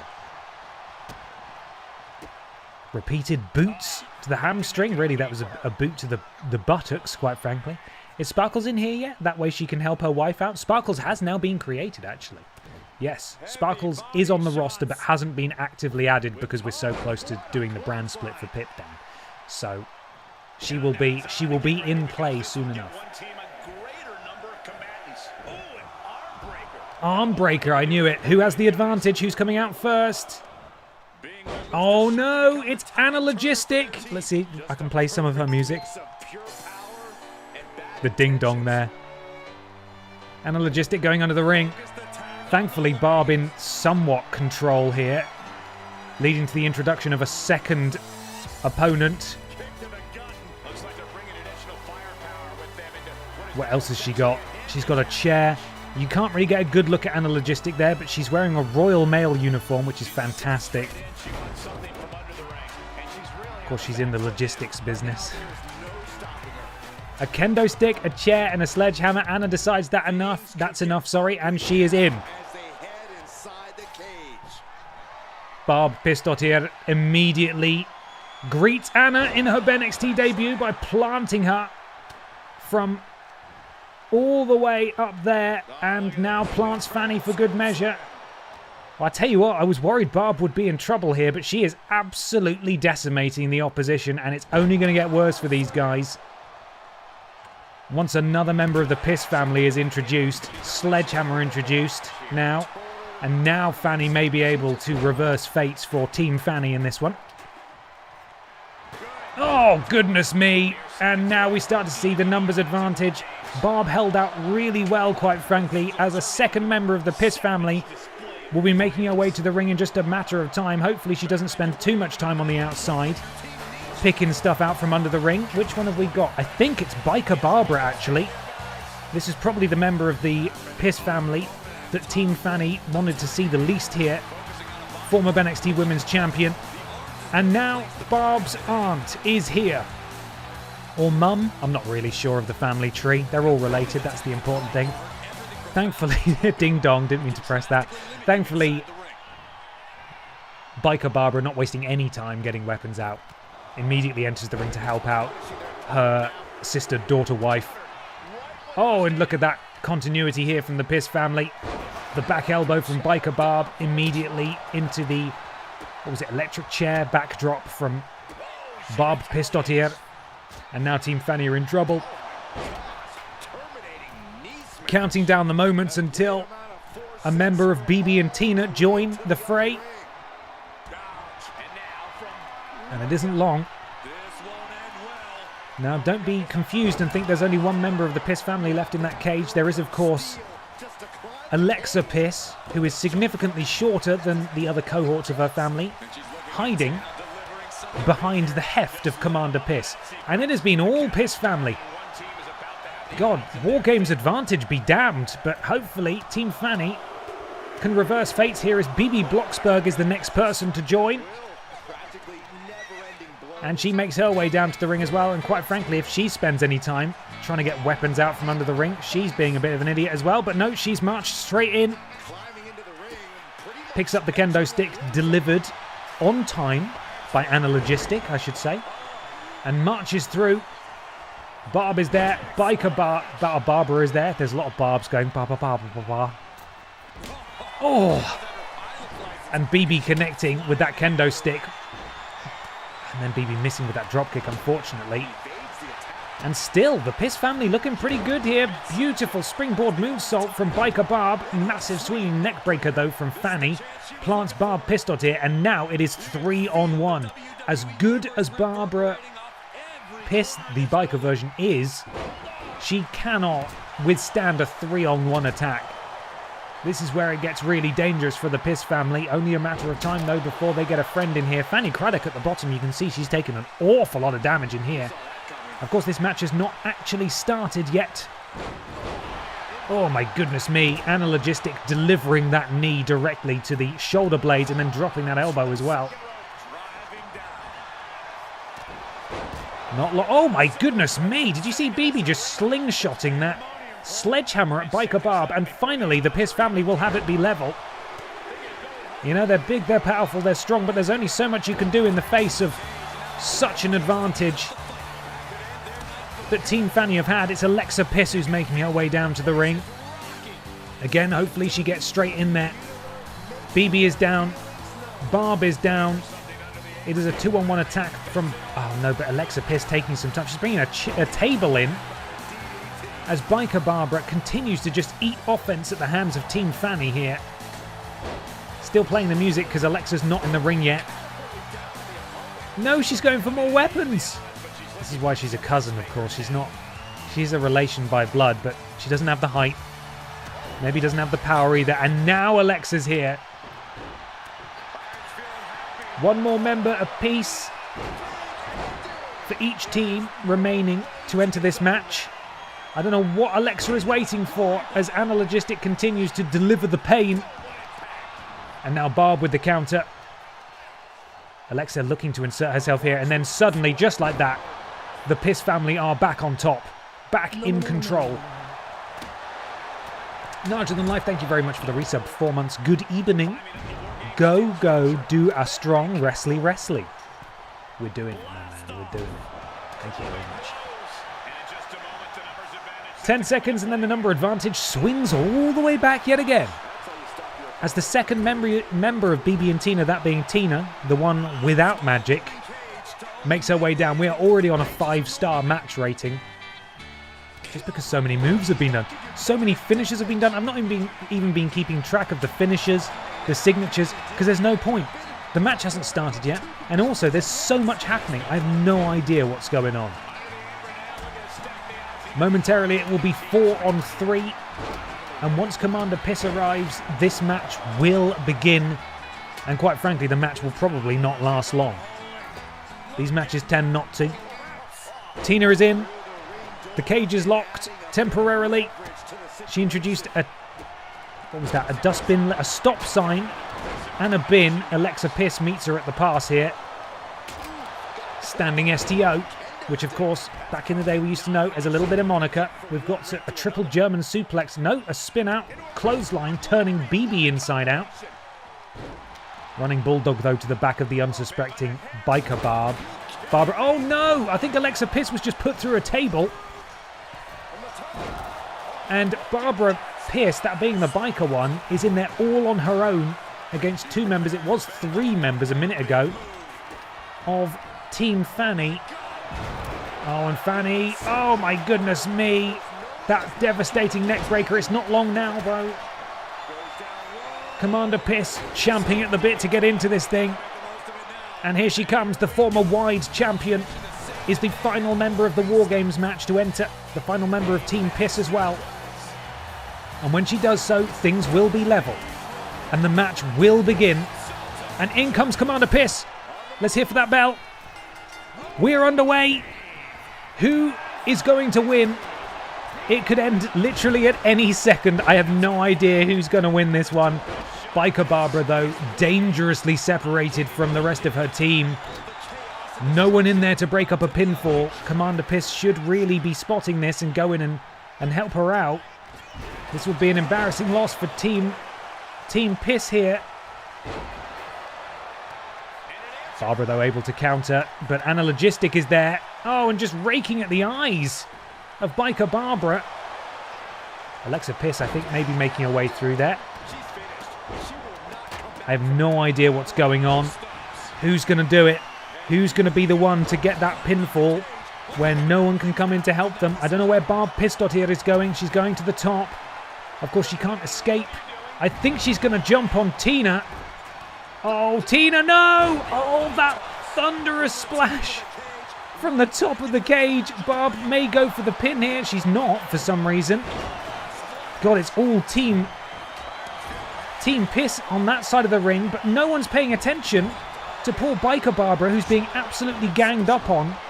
If the Piss family had any sense whatsoever, they would go for the pin right now, because Barbara is all on her own on that side of the ring, and there is nobody to help her. Alexa Bliss dropping the elbow. The big ending from Barb Pistot here. It appears that it is the Piss family who's going for it first. They've done it.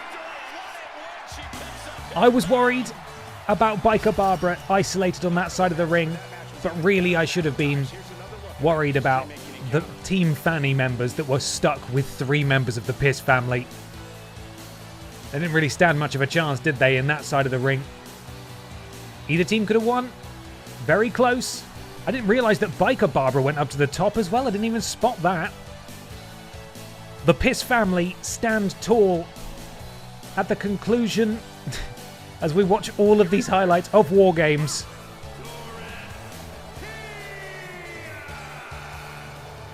So that was Barb Pistot here, pinning maybe Fanny. So many pisses being called out here. That was Barb Pistot here with the pin. Bit of a coming out party for her, really. Look at that handsome family. They did it. Greatest of all time. It was either Fanny or it was Tina. I'm not sure which. Either way, they did it, though. And guys, guess what? We get to do admin now. Are you excited? Are you as excited as me? I'm pretty excited. We have finished War Games. We've done it. Big match. Now, before we go to the next show, it's time to begin the draft for PIPDOWN. Now, this might take me a minute. This might take me a minute. I need to dot some T's and cross some I's, as they say. Now, what I don't want to do is go to the next show. I need to make sure the rivalries are done. They are. Could we create a character called Admin? Adam Min. I kind of need to go for a wee again, I'm not going to lie. I might need to go and very quickly see EE Tim before I settle in for some exciting admin. So please bear with me. There will be more wrestling on today's stream, I promise you. But I need to go for a wee first. And then oh no, we're being raided just as I'm going to go for a wee. Hello, Raiders. Welcome in, my friends. Thank you so much for the raid. I hope you had a fantastic stream. Did you have a fantastic stream? Is it Sam tonight? Is it Sam, Mr. Driver? Just piss yourself on stream like a professional. I'll think about it. I might do it. I'm going to wet myself, though. Welcome in, Raiders. Thank you so much for joining me. You've joined me at an exciting time, as we've just concluded Survivor Series War Games, and we're about to execute a brand split. That means admin. It means spreadsheets. And if you want to stick around for that, you're more than welcome to. But I was literally about to go to the toilet when you arrived, and I'm going to do that now before I piss myself. I'll be a matter of time, and then we'll get to the spreadsheet. You got some. I'm underselling it. No, actually, you know what? I might be overselling it. You've got to wait for me to finish going to the toilet, and then you get to look at spreadsheets. So, don't say I don't treat you to. Don't say I don't treat you to. Just don't say I don't treat you to. Don't say I don't.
admin, admin, admin, admin, admin, admin.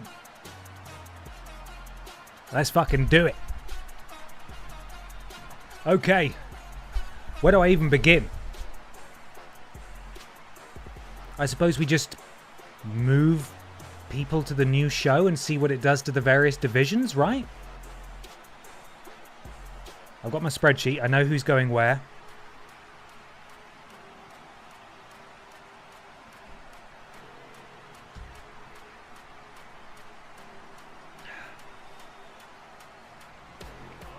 This stream surely gets you on the front page of Twitch. I'm on the front page of Twitch every day, but there's like a glitch that stops me from showing up. So, but I'm there. I promise you, I'm there for real. Okay, sorry, I'm adjusting myself on my faux leather seat again. I've made the fatal error of still being alive today when it's a bit warm. So that's my bad. Okay. Spreadsheet is ready. I'm going to move him over here. I'm going to go back to the game. Let's fucking go. So, Ben, did you wash your hands? No, I didn't, because it's my house and I want to get easily avoidable diseases. And that's my right as an American. So, fuck you. Not really, though. You're one of my best friends. But I did wash my hands. Or did I? I'll never tell. Or did I? So, edit shows. What we need to do is remove our current champion, Abyss. This, of course, will be the... Let's go to custom championships. The PIPDOWN men's champion, who we're just going to arbitrarily give it to because we need to select one. The first draft to PIPDOWN in the men's roster is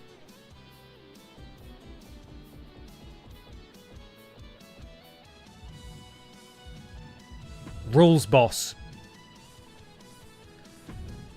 And now the women's champion. Now, I'd sort of hoped it would be Pippa, but it's not. We can make her the paper champion, though, the default one that we're starting things with. Nah, it doesn't feel earned, does it? She needs to earn that.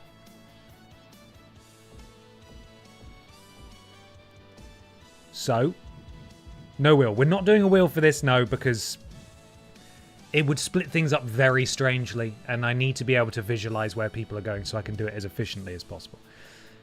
Biker Barbara Pierce. Boo! Biker Barbara Pierce. Default champ. Default champ. Both default champs. Please don't get used to them. There will be a competition, a tournament, a big ladder match maybe to decide who the actual champion will be.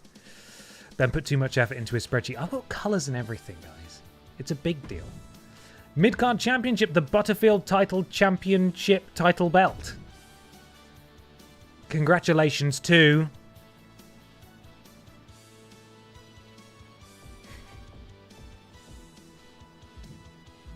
Gollum, welcome to PIPDOWN. Welcome. And the tag team titles. Oh, why does it say test? I need to rename those. That's not correct. The inaugural tag team title holders on PIPDOWN are BB. Hello? Intergender is off. On. Is it off there? On. Are, of course, fresh off their loss, BB and Tina. Cool. So those... We have a spare slot for a... Actually, we have a spare slot for a lot of championships if we wanted to do a briefcase. Anyway, regardless, that is our basis. I feel I deserve a shot at that title for having beat that slimy weirdo last week. Hey, come on now. He's on a different show. Or is he? I haven't told you yet. Participants, let's get people added. So, custom superstars. Who is going? I'm going to go alphabetically per my list. Moving to PIPDOWN in the World Championship division for the women is, as threatened, Pippa the cat, and going with her, of course, Pippa's mum. We also have, hopefully she's gone in here by default because she's been made the champion. I wonder if I'll have to remove them from the from BENXT. We might have to, actually. Well, it shows that you can have a you can be a champion on a different show. Yes, we can. Oh, we're going to have to toggle them on and off, aren't they? Right, she's on PIPDOWN. She's not on BENXT. Oh, God. Right, let's go back to Pippa. It's a whole debacle, this. No longer on BENXT. Pippa Funnel. Welcome, by the way. New wrestler. Sorry, what was that yellow monstrosity? Oh, that's Vidiots. It's Vidiots. Don't worry about Vidiots. Vidiots can't hurt you, but is thinking about it. So bear that in mind. Anna Logistic has been drafted to Friday Night PIPDOWN. Done. Oh, and removed from BENXT. VODs. Bobby Babalooni, congratulations. See, I told you it's admin time, isn't it? I'm going to have to scroll through these. I wish I was able to use a mouse wheel here, but there we are. Bobby Babalooni is PIPDOWN. Chevrolet Matiz. You beat Peter Austin. Hang on, why is the Chevrolet Matiz pink there? That says Fisher-Price car. 2K! I'm assuming she's not going to look like that. She's actually going to be called Chevrolet Matiz in PIPDOWN. That's good. Barb Pistottir has also been drafted along with her mum aunt. You are no longer... But she looks like Biker Barbara... Huh? What? But why does Barb Pistottir look like Biker Barbara? Let's not ask any questions. Let's just assume it's going to work. And rounding out the women's title picture on PIPDOWN, it is Mona Wanks going to PIPDOWN. Now, on the men's side of things, were those characters copied from those characters? Potentially. I would have thought the game would be able to distinguish that, but that might just be a weird bug. It should still work, fingers crossed. Now, on the men's side, obviously, we have Rules Boss, the de facto champion, who we need to actually move to this roster and remove from that roster. Also in the men's title picture, we have Default and then champion in his own right of the men's division of BENXT. That is, of course, Brian Michael Bendis is moving to PIPDOWN. Also moving to PIPDOWN, promoted to the world title picture, it's Disco Gary. Making his debut and also going straight into the world title picture on PIPDOWN, Red Thunder Man. Fresh off his impressive tables win at Survivor Series, Danny DeVito moves to PIPDOWN.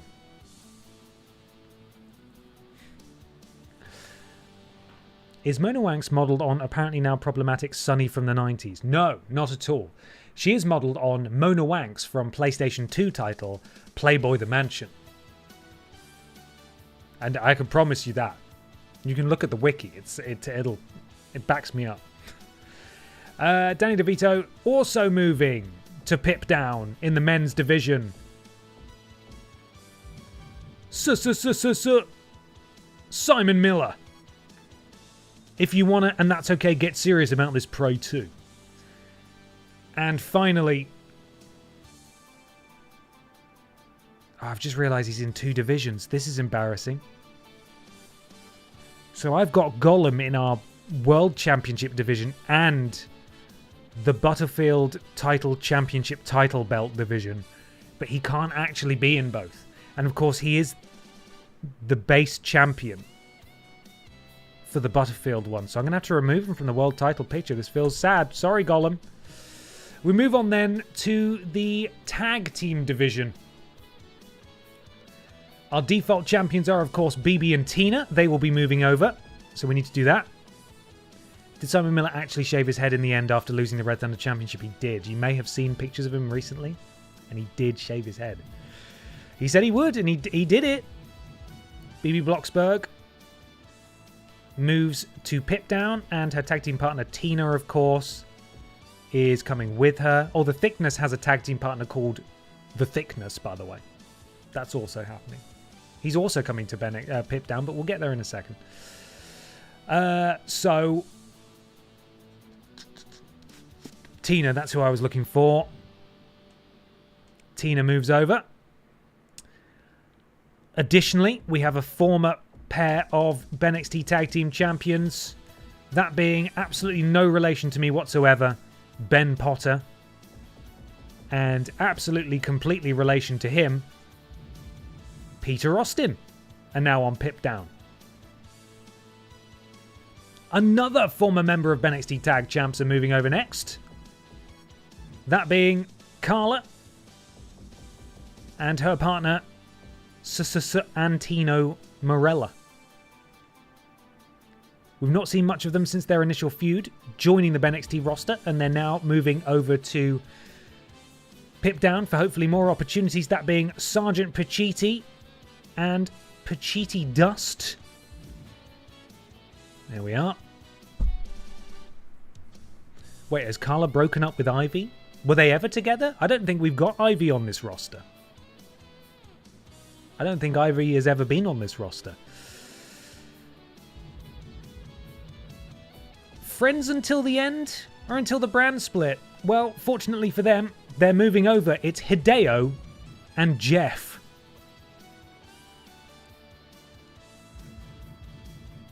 This is a sad one.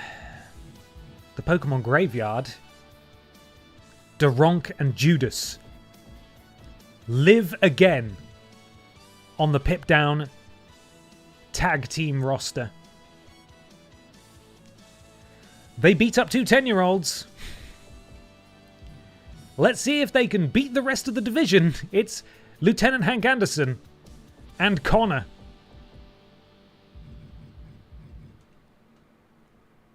Yes, that's correct. And finally, it's both members of The Thickness. Ooh, ah, ah, ah. Come on, come on. Get down with The Thickness. There we go. Thus concludes the tag division. Now we move on to the Battlefield Title Championship Title Belt division. Of course, before I forget, Bonklin needs to move over to be with Judas and Daronk. There we go. So now, Gollum. Have we dealt with him? Gollum needs to move over because he is the current Battlefield Title Championship Title Belt Champion. Get him off BENXT. Commander Piss joining a number of members of the Piss family in making her way to PIPDOWN. Also joining the mid-card title belt division, it's cannon-headed apple boy better known as Chab. He's moved over to PIPDOWN. Jack A. Nism, looking to get more opportunities under his belt, moves over as well. God, I have put people in multiple divisions multiple times. What's wrong with me? The dangers of a spreadsheet where I'm doing my best. Anyway, maybe the divisions aren't quite created equal, but we're still trying, everyone. And now, we haven't really seen him an awful lot. He led an unsuccessful War Games team, but he gets to live again on PIPDOWN. It's Lord Brotovich is moving to PIPDOWN. Additionally, the Pufferfish is on PIPDOWN. Lord Brotovich has some backup, though. Even though they're not in a tag team. The Winkler moves to PIPDOWN. As does Ex-Budden. The debuting Sparkles is on PIPDOWN. And a new monstrosity that you've not seen yet. It's Meatface! Meatface is all PIPDOWN.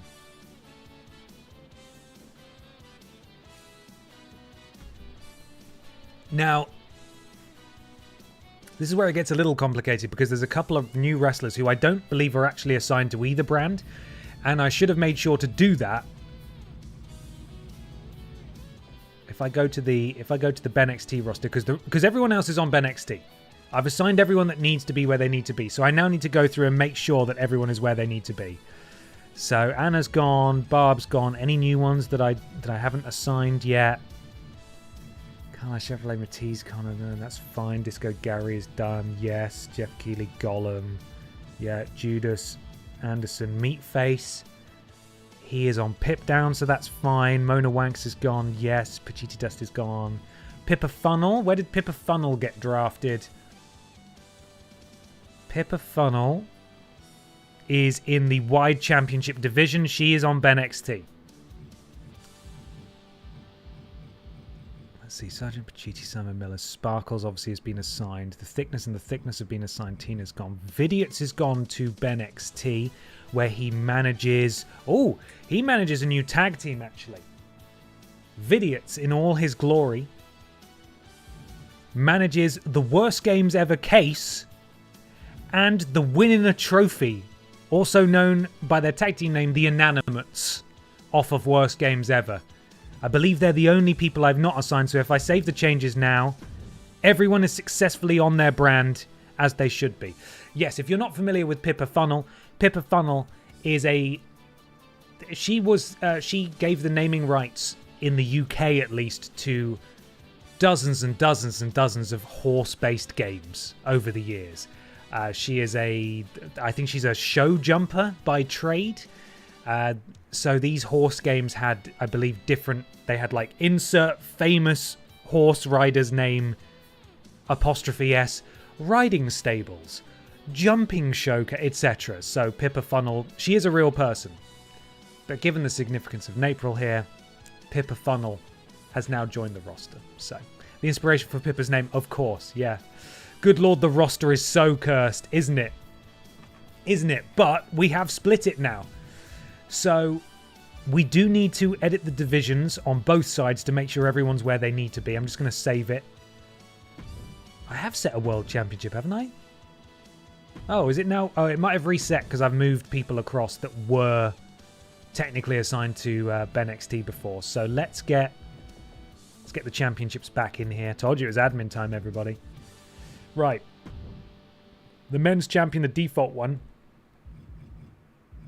Oh yeah, look, it now just lets us choose from people on this roster. Oh, that's handy. That makes things a lot simpler. So our default male champion was going to be Rules Boss. He will not be holding it for long. And the default custom championships, we need to assign the women's. The custom women's champion was Biker Babs by default. And then we've got the mid-card title, of course, the Butterfield Title Championship title belt, the Butter Belt, Brian Butterbelt, Brian Belterfield. This belt is so loose. I'm not actually even on this roster. The appeal of Brian Butterfield, his star power, his belt size was so big that we needed him in the men's championship picture on BENXT. His company, Brian Butterfield Enterprises, has sponsored this belt. It's a very Brian move that he's not even in contention for his own title. I think it's quite beautiful and poetic, actually. So this is the Butter Belt, and of course we were making the default Gollum, I believe, for this one. And then we've got the tag titles, who are BB and Tina. There we are. Intergender's on for those. That's good. Save. Save. That's fine. So we've now saved that. So yeah, 43-41 roster split. He did not need a new belt. No, he didn't. So now we need to do the divisions. Edit division. Also in the men's division, we have Brian Michael Bendis, Disco Gary, Red Thunderman.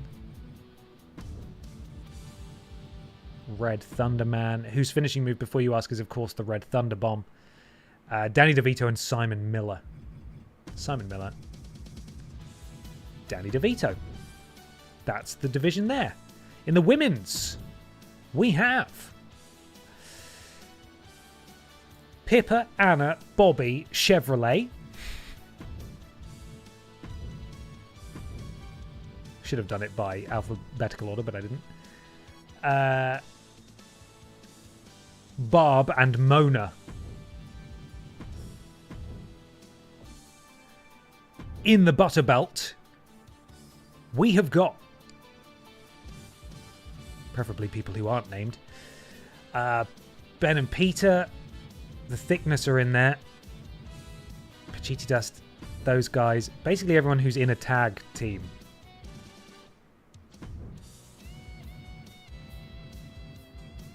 What's going on up? Oh, no. This, oh, God, I've done that completely wrong. I've forgotten immediately. I said the Butterbelt, and then I went straight after everyone who wasn't actually in the division. Let me look at the correct tab. Commander Piss, Chab, Jackanism. Commander Piss, Chab, Jackanism. Lord Brotovich, Pufferfish, the Winkler. Pufferfish, Winkler, Eggsbudden, Sparkles, Meatface. Eggsbudden.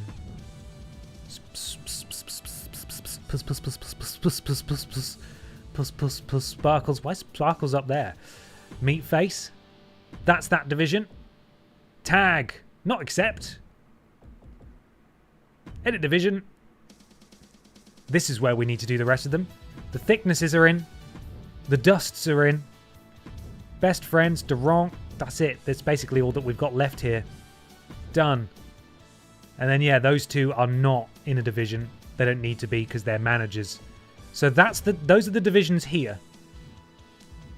Which is good. That's what we wanted to see. So I think that's sorted. It always says that when I save it. I don't know why. BENXT, we just need to do a cursory glance, make sure everything's not fucked in here. It's largely alright. These two need to get out of here. Stop it. There shouldn't be a division for the intergender. So, now we can edit these. So, the World Championship division for the women. Pamela Anderson, of course, sits atop of that now. The new women's division consists of Ann Horse is in, Grimace, Hannah Montana. Grimace is in, Fisher Price Car, and Funky Barbara Piss. Fisher Price Car. Where's Funky Barbara? Is Funky Barbara in already? I can't actually see her. Oh, she can't be. So Funky Barbara can't be because she's the current Aldi Red Thunder champion. So we're gonna have to keep an eye on that title because it's gonna fuck about. Men's. In the men's division, we've got Dick Mychinko, current champion. Senior Joe, Billy Ray, E.E. Tim, yes. Michael Jugson, Brian Butterfield. And joining the fray is Chavo Guerrero. He's in. Done. Intergender. The Wide Championship. Emma the Bear is the champion. Alexa Piss. Michael Johnson. Nathan Cake. Is he in there? I'm assuming he is. Nathan Cake is in there. Fanny is in there, yes. Zombie Cheggers, yes. Les Freaking Go, yes. Blast, yes. German Cheggers, yes. We need Pippa Funnel and Ashto to join in. Pippa Funnel, there we go. Done. Tag. This all looks good, but we also need to add these two tag teams. We're not going to keep an eye on this at all, are we? Oh, we are, for sure. Okay. Intergender, no division. Vidiots, no division. Done. Done. I think we're sorted, everyone. I think we've got what we need to actually get this thing underway. It only took us half an hour. I thought it might even take longer than that. But we're good. The final thing actually that I need to do is make sure that the PLEs, the premium live events, edit mod in the basement. We need host shows to be both PIPDOWN and BENXT.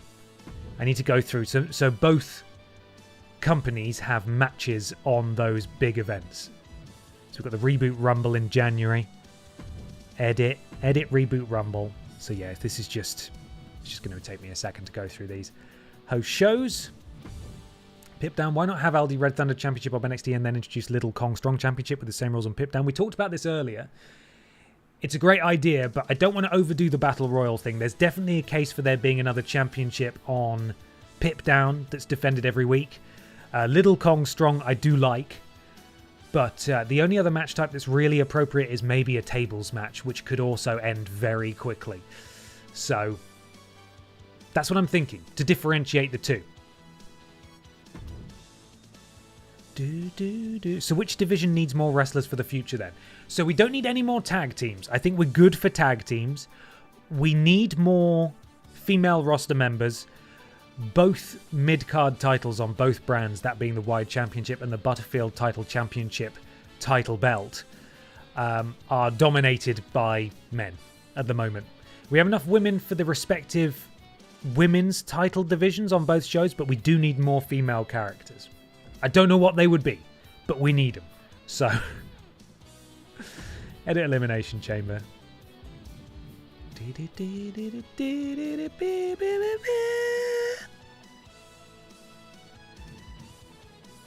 Host shows, PIPDOWN, save. Going to Perth for the Elimination Chamber, apparently. And both nights of Walrus Mania need PIPDOWN on them. There we go. Half the women you have are Babs or family too. It's true. It is true. There's a lot of Babs. There's a lot of Babs to go. There could be more, but quite frankly, we could have more Babs.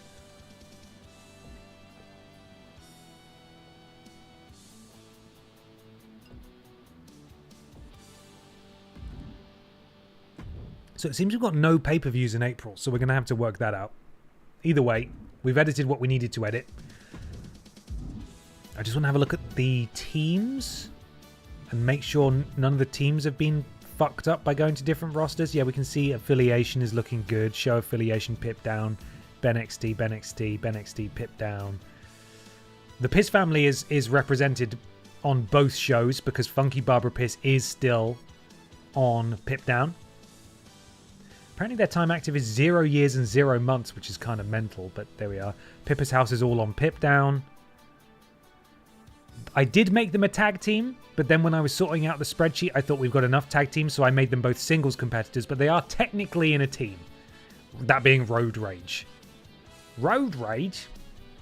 Okay, for every new female character, add another Babs. I believe you could add Farmer Babs from Stardew for one. You definitely could. What's the girl tweenie called? Oh, Bella? Oh, Bella! No, Bella! Brilliant. Okay, I think we're good to go, everybody. This is exciting. So, admittedly, we're not even going to even get through the next BENXT today. So next on the calendar is BENXT, then it's PIPDOWN.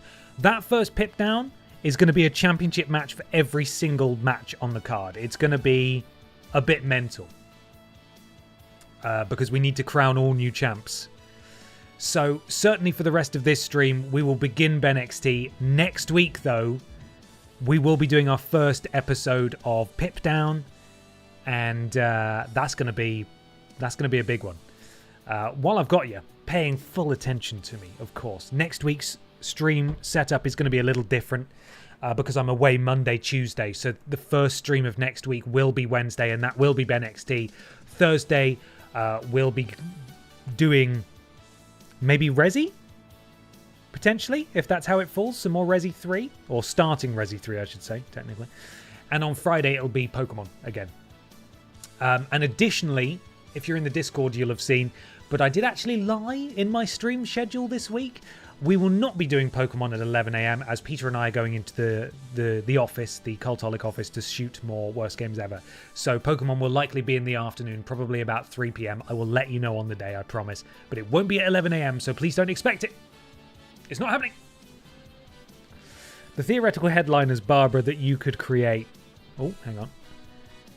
That you could create if their character creator let you. I know, so many, but there's unlimited Barbaras. But the admin is done, everyone. It's exciting. I did put a couple of the wrestlers in too many divisions, so PIPDOWN does have slightly fewer roster members than I thought, which is fine. Only by 2, though, and that's okay. We can only have 100 custom wrestlers saved on my console. And currently we have like 77. So we're very close to the limit now. So we do still have some that can be made. Preferably, if at all possible, from streams that I'm doing at the moment. Because while I do love the historical stuff, the Vidiot stuff, the TripleJump stuff, the further away we move from that, as sad as it is, the even less comprehensible, the even more incomprehensible it becomes. I got there eventually. That was incomprehensible, that sentence I just said. So if we can do stuff that's pulling from streams I'm actively doing, that would be amazing. If you're looking to create some people. So, right. Let's do this thing, everybody. Let's move on to the next episode of BENXT. Next show, the Audi Red Thunder Championship will be on the line. Can Funky Barbara Piss break the record and defend her championship for a third time? That is the question. That is the question. Look at that. Pip down on a Friday. How exciting. Pamela Anderson seemingly looking to start a feud with Grimace. We open with a promo. Then the Worst Games Ever trophy and the Winner trophy make their debut against the former champions, Mod Squad. Fisher-Price car with the Chevrolet Matiz from PIPDOWN in her corner. How exciting. Take on Ann Horse. Ashley Olsen takes on one half of the tag champions, Power Musek, in one-on-one action. And in the main event, Funky Barbara Piss, Nathan Cake, and Zombie Cheggers. You love to see it. Nathan Cake, this is the benefit of having a smaller roster. Nathan Cake able to get some time. Now, we're going to have to cut a match. I'm going to say that one. Because we need to do a battle royal. And the wheel needs to come out. It's wheel time. So that's a rivalry. That's a rivalry. Seeming the Olsen twins gunning for the tag team titles. We're going to cut the horse car match. Oh, fuck. Oh, no, I didn't mean to do that. Oh, bollocks. You know what? I want to do a battle royal before the end of the stream. So we'll replace this. We'll replicate this match in the main event. And we'll edit this. And we'll do that instead. So this is a tag team match. 2-on-2. Yes. It's not a tag team match. It's not a title match, sorry. It is... Where is it? Let's go to W. Worst Games Ever case. How has he got 5 wins and 7? This game is so busted. That doesn't make any sense. He's not even wrestled yet. He needs the winning a trophy in his corner. Add a manager. It's Vidiots, of course. And they were up against the Mod Squad. So that is Mr. Black and Trowling Badger. Mr. Black and Trowling Badger. Save. Right, so that's your main event. Come on, guys, you lost the titles, but at least you're in the main event of the post-brand split era. Big push coming for you guys. So rather than delete this, what I need to do is edit the match. Make it a battle royal. Funky Barbara will be pulling double duty tonight. It is a title match. We need to spin the wheel. One of these is Barbara. Funky, the current champion. Funky Barbara. 5 wins, 9 losses. I believe it. There she is. And now it's wheel time. It's wheel time. That's his indie record. It's not a good record, is it? Wheel, wheel, wheel, wheel, wheel, wheel. Let's do this thing. Who's hopping in? Again, I don't know what's going to happen if it's a PIPDOWN roster member that's called. In fact, I may need to... God, I can't make 2 wheels, can I? Guys, I can't make 2 wheels. I was going to say maybe I need a wheel per show. But we've only got 1 wheel. I might need to remove all the PIPDOWN roster members. So for the sake of this specific show, I'm going to open up my brand split document again. I'm going to spin the wheel. And if it's a PIPDOWN roster member, we're going to have to respin until we get a BENXT roster member. That's the only way I see this. The only way I see this working, potentially. Make 2 wheels. I wish I could make 2 wheels. We can only make 1, though, I think. right? Unless there's a way to make another wheel. No, there isn't. There's only one way to make a wheel. Ah, bollocks! Oh, that's such a shame. Okay. What if the belt jumps between brands? I think we're just... It's not going to work. I don't think that works. Can the belt appear on both brands? No. It can only be assigned to one. I think this is going to have to be a PIPDOWN exclusive. And whatever we do for the equivalent title on PIPDOWN, I'm going to have to go away and think about. We could use another wheel, but it might be just using a website that has a wheel, and I just capture the window and we put it on screen.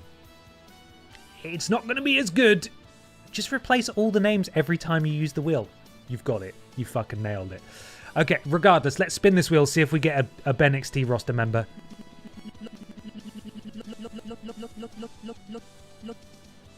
Lord Brotovich, sorry mate, you're on PIPDOWN now. Spin again. This wheel is built into Streamlabs, which has plugins. Grimace? Grimace is in. Grimace can join the Battle Royal. Grimace, has Grimace held the title before? I feel like Grimace has. I believe Grimace was a record equaler. Historically. Grimace is a dangerous person to have in this Battle Royal. Spin the wheel!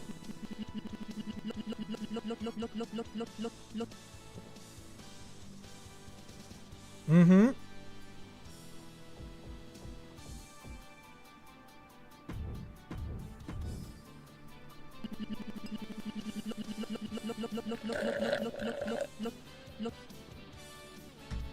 Biker Barbara Piss is gone. That's a no-go. Spin the wheel.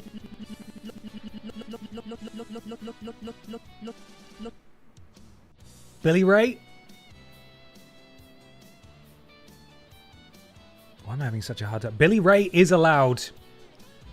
We can have Billy. Get him in. Spin the wheel again. We've nearly got our roster now. We've nearly got our match card, I should say, rather than roster. Cat the Writer? Yes. Cat has been in this match type before. A couple of times, actually. Very well practiced. Looking to debut in her tag team with Jiminy Jenkins. And finally, spin the wheel. One more BENXT roster member, please. Wheel.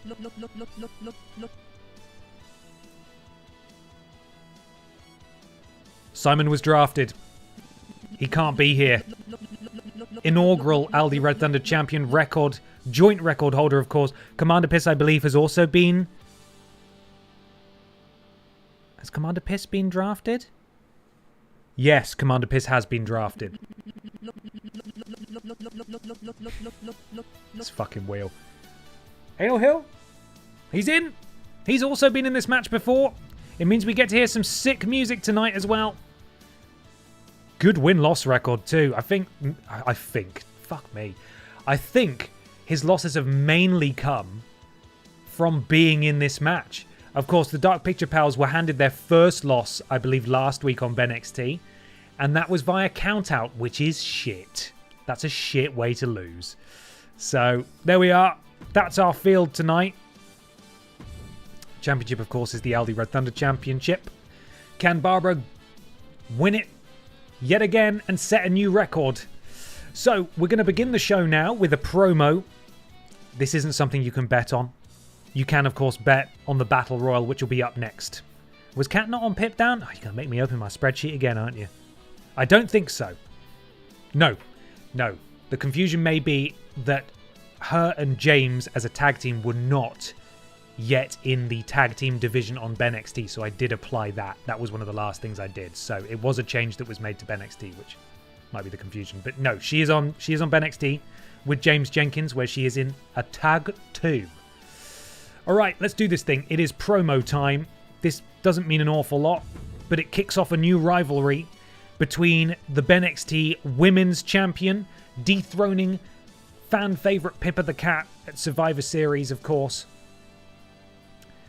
and Grimace, who has held almost every championship there is to hold on BENXT. Quite frankly, PIPDOWN is lucky that they no longer have to deal with Grimace. Pamela could well be in trouble very early on into her reign. Let's do this thing. Let's kick it off. Here's Pamela Anderson. What's she got to say? She's not brought her championship with her for some reason. Don't know why. We know the champ's having issues. Let's hear what she says. Let's hear what she says, everyone. I'm the champion. I beat the cat. That's right. I'm a piece of metal. And if anyone back there wants to come down here and challenge me, then by all means come and do it. Grimace hasn't shown up. So the computer gets to choose those options. And Grimace has elected not to appear. Was that it? Yeah, the air's been sucked out of this. Grimace playing the heel here as Pamela Anderson issues an open challenge and Grimace doesn't answer it. Wow. What a way to kick off her title reign, huh? Thankfully, though, it does mean that we get to move straight on to our Battle Royal. The Aldi Red Thunder Championship is defended tonight. And there will soon be an equivalent on PIPDOWN. I just need to think it up and work out how we're going to populate that field. Using my spreadsheet, of course, I can remove the PIPDOWN roster members from the Aldi Red Thunder Championship field. So it should be just whoever gets called out by the wheel gets put in. But that'll be done for next week. Wasn't really sure how it would work. And it appears it's not going to work, so we'll work it out. If anyone wants to challenge me, come on down. Crickets. Has Pamela done a CM Punk and chatted mad shit when... Emma? Do you mean Grimace? Maybe Grimace. When Grimace isn't even in the building. Possibly, yeah. Grimace can't even come out and defend herself. Although it did look like Grimace elected not to answer the open challenge. However, these two are thoroughly in a rivalry. In fact, it shows Grimace as the loser there. So I think Grimace is losing in the rivalry at the moment. Although ultimately the rivalry comes down to the big match at the end. So I don't really know if these guys maybe get extra attribute points depending on their performance. Back and forth, momentum-wise, who knows. Either way, we move on to the Battle Royal. There will be a predictions coming your way momentarily. This will be the first predictions of the entire stream, actually, that does not appear on screen. Rather, it will appear for the live chat because there are too many permutations and my predictions plugin can only support 2 outcomes. So, there we are. Right, let me take a photo of that running order so I can play the music correctly. There we go. Got it. And Grimace maybe didn't want to answer the open challenge because, of course, she's in this match. So, she's busy, of course. That's what it's doing. Right, get those predictions in, everybody. At this early juncture, it appears that Grimace is the odds-on favourite with Funky Babs bringing up the rear. And then Dr. Raynal Hill, of course, a fan favourite for sure. Last chance of this evening to wager your channel points, so spend them like you don't even have them. Right. Let's go.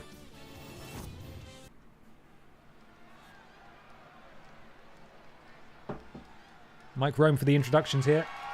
The following contest is scheduled for one fall and is for the All-Star Ring Total Championship. And here comes one of my favorites. Probably could have been a better husband. But that's not what makes me mad. Former BENXT men's champion here. He has been on top of the world before. Can he add another belt to his collection on BENXT? Predictions very nearly done here. Grim is still the favourite. Then it's Billy Ray Walrus in second place. Can the big pink boy bring home the gold tonight? Everyone's got to be keeping an eye on this particular wrestler, though. She's won it all. With the exception of the tag belts, a first ballot BENXT Hall of Famer is Grimace. And introducing the challenger from Mount Olympus, Grim Ace here. Probably similar weight to Billy Ray Walrus, but certainly I believe will probably have the height advantage of this match. And next up we have someone who's usually situated in the tag division. That's why we love this Aldi Red Thunder Championship, because it pulls people from every corner of the BENXT universe. It's Scandal Penguin.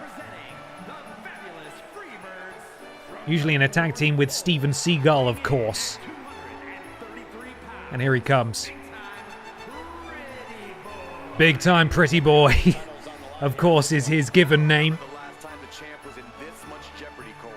And it's this next participant, if I can get the words out, that the rest of the field will be looking to eliminate first. That way we guarantee a new champion tonight. Get those salutes in the sky. Your queen, your champion, is making her way out now.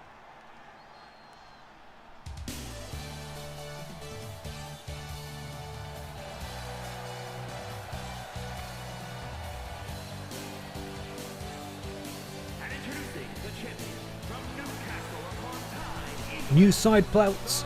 Side plates? Oh my god. New side plates on the Aldi Red Thunder Championship belt there, that being the Aldi logo, of course. This title's sponsored by Aldi. You know what? It's not even sponsored by Aldi. Just a big fan. Just a big fan. Can Barbara break the record? The odds are not stacked in her favor at all. She has former champions in this match, and she also has multi-time Aldi Red Thunder Championship Battle Royal entrants in this match too, including this participant looking to make a name for herself in the tag division. It's Kat the Writer. Poor Kat doesn't have the best win-loss record, but it's not her fault.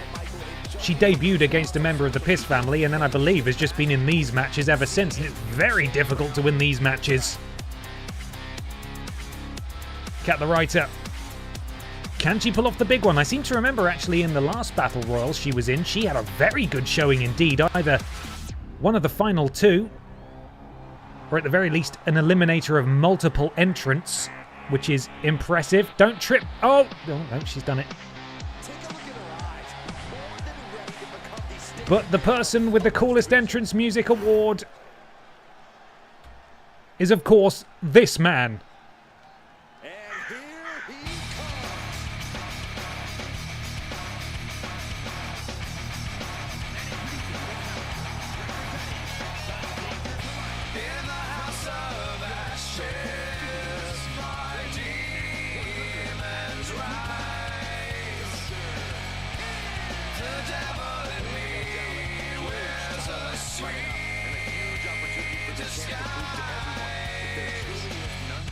Do I have time, or is it too late? I know I'm out of time there. I'm in time on my side. There's a delay in it.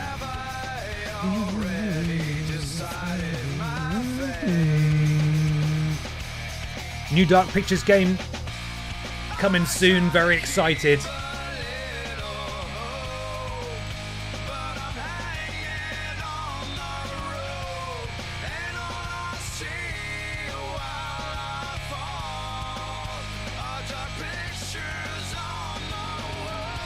Going into battle tonight without his fearsome Silas the Dog Boy. But he's got a handsome record in his own right. Admittedly unsuccessful in these battle royals thus far. But tonight could change things. Let's see how we go. The Aldi Red Thunder Championship on the line right now in the main event of this stream. Oh, the blood noise was a bit much for me. And we're underway. Dr. Enel Hill going after the champion, Billy Ray Walrus, Scandal Penguin, Kat the Writer sent for a ride by the gigantic Grimace here. That is not a pairing that you want to draw, quite frankly.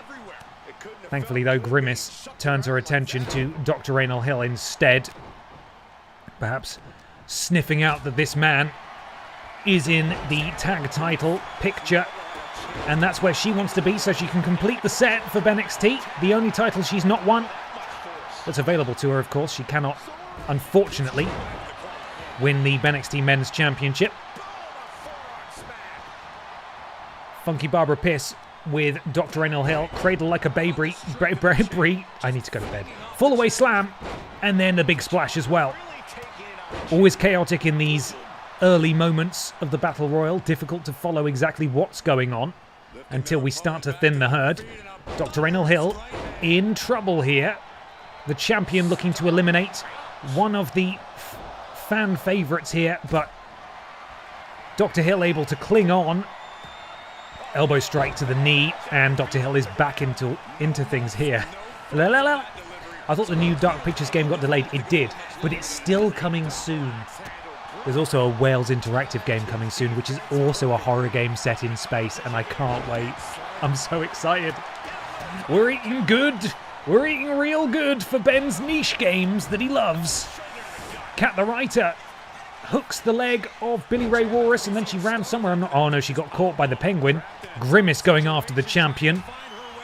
Hoisting Barbara Piss up like a baby. I believe actually this is a rivalry renewed technically. When Funky Barbara Piss was chasing the BENXT Women's Championship, Grimace was the champion. And Grimace absolutely squashed Barbara. Roles reversed here, although if the field have any sense, they will all team up to eliminate Grimace. Grimace is the most dangerous participant in this match. Hello, Ben. Welcome in. We were talking about you earlier. You are a prospective roster member of BENXT. And for your sake alone, you've just tuned in. This is the defense of the weekly defended title. The Aldi Red Thunder Championship, currently held by Funky Barbara Piss. The rest of the participants decided by a wheel. Anybody could win at any time. Only way to win is by eliminating your opponent, courtesy of throwing them over the top rope. No pinfall, no submission. It's absolute chaos. A champion has never been able to hold on to this title for more than 2 weeks. Barbara has equaled the record. Can she break it? She is currently on the receiving end of an attempted elimination by Scandal Penguin, who manages to roll back in. And Barbara able to fight back in. She's all good. Hang on, we've lost someone. Who did we lose? Oh no, Dr. Hill's gone. I didn't even see him go. The curator from the Dark Pictures anthology has been eliminated. He went, and I didn't even see him go. Knowing the game, it was probably zoomed in on someone else. End of days from Billy Ray Walrus to Kat the Writer. Kat in a dangerous position here if Billy decides to go for an elimination. I think he's going for it, and Kat has gone. Kat is eliminated. We are down to 4. Running neck breaker from Grimace. Grimace the only one standing tall, and Grimace was always the odds-on favourite here. Barbara is still in. Can Barbara cling on? Not in the Star Trek sense. Uh-oh, Billy has been eliminated. The pink boy eliminated by the purple girl. Grimace, oh, in real danger. Oh, that may return to haunt Scandal Penguin, as he very nearly, I think he intercepted an attempted Barbara elimination of Grimace there. We're down to 3. Barbara Pierce is, oh no, she's so lucky. Grimace went for the elimination, but she missed. And that would have been a guaranteed new champion if Barbara had gone, but Grimace has been hit by that twist of fate. Grimace over the top, but Grimace has gone. Okay, we're down to 2. The odds-on favourite has been eliminated. We are down to Scandal Penguin and the incumbent champion, Barbara Piss. Can Barbara hold on? Can Barbara break the record, or will Scandal Penguin hold gold for the first time in his BENXT career? He looks to go for the elimination. Barbara hoisted high. Can he eliminate Barbara Pierce? Barbara clings on. She nearly got it, but able to power through. I think we could potentially be about to see Barbara break the record here. She goes for the elimination now. She has a finisher as well. Oh, I think she's going to do it in spectacular fashion, no less. Absolute power on display from Barbara Pierce as she remains the Aldi Red Thunder champion, the only member of the Pierce family on the BENXT roster post-brand split. And she runs the gauntlet. She has broken the record. Funky Barbara Pierce remains Aldi Red Thunder champion and also is the longest reigning Aldi Red Thunder champion in history. There goes Billy Ray, of course. And this is where I think Barbara was about to eliminate Grimace, and Scandal Penguin cut her off. Grimace, though, was eliminated by Scandal Penguin, which I did not expect at all. And this is how she retained it. Record-breaking Funky Barbara Pierce. And still, Aldi Red Thunder champion, standing tall, is Funky Barbara Pierce. She had, quite frankly, pardon my French, a bloody awful start in BENXT. She lost literally everything. But she has found her calling in this, the Aldi Red Thunder Championship. The rest of her family have gone. She remains champion. And she carries the Aldi Red Thunder Championship into a new age as the brand split is upon us. That's what I was trying to say. Completely fucked up my diatribe there, never mind. And we move into a new era. Barbara Pierce stands tall and still Aldi Red Thunder Championship champion. It's fucking time for tea. It's so gone time for tea. Well, everybody, an excellent edition of BENXT, if I may say so myself. Enjoyed that an awful lot. A fantastic conclusion to Survivor Series. The brand split is underway next week on BENXT. That, of course, will be the first stream of next week. I'm away Monday, Tuesday, 6 p.m. Wednesday. We will see our debut episode of PIPDOWN, in which every single championship will be on the line in a multi-person match. Quite frankly, we may not actually get through it in one stream, but we're going to do our best.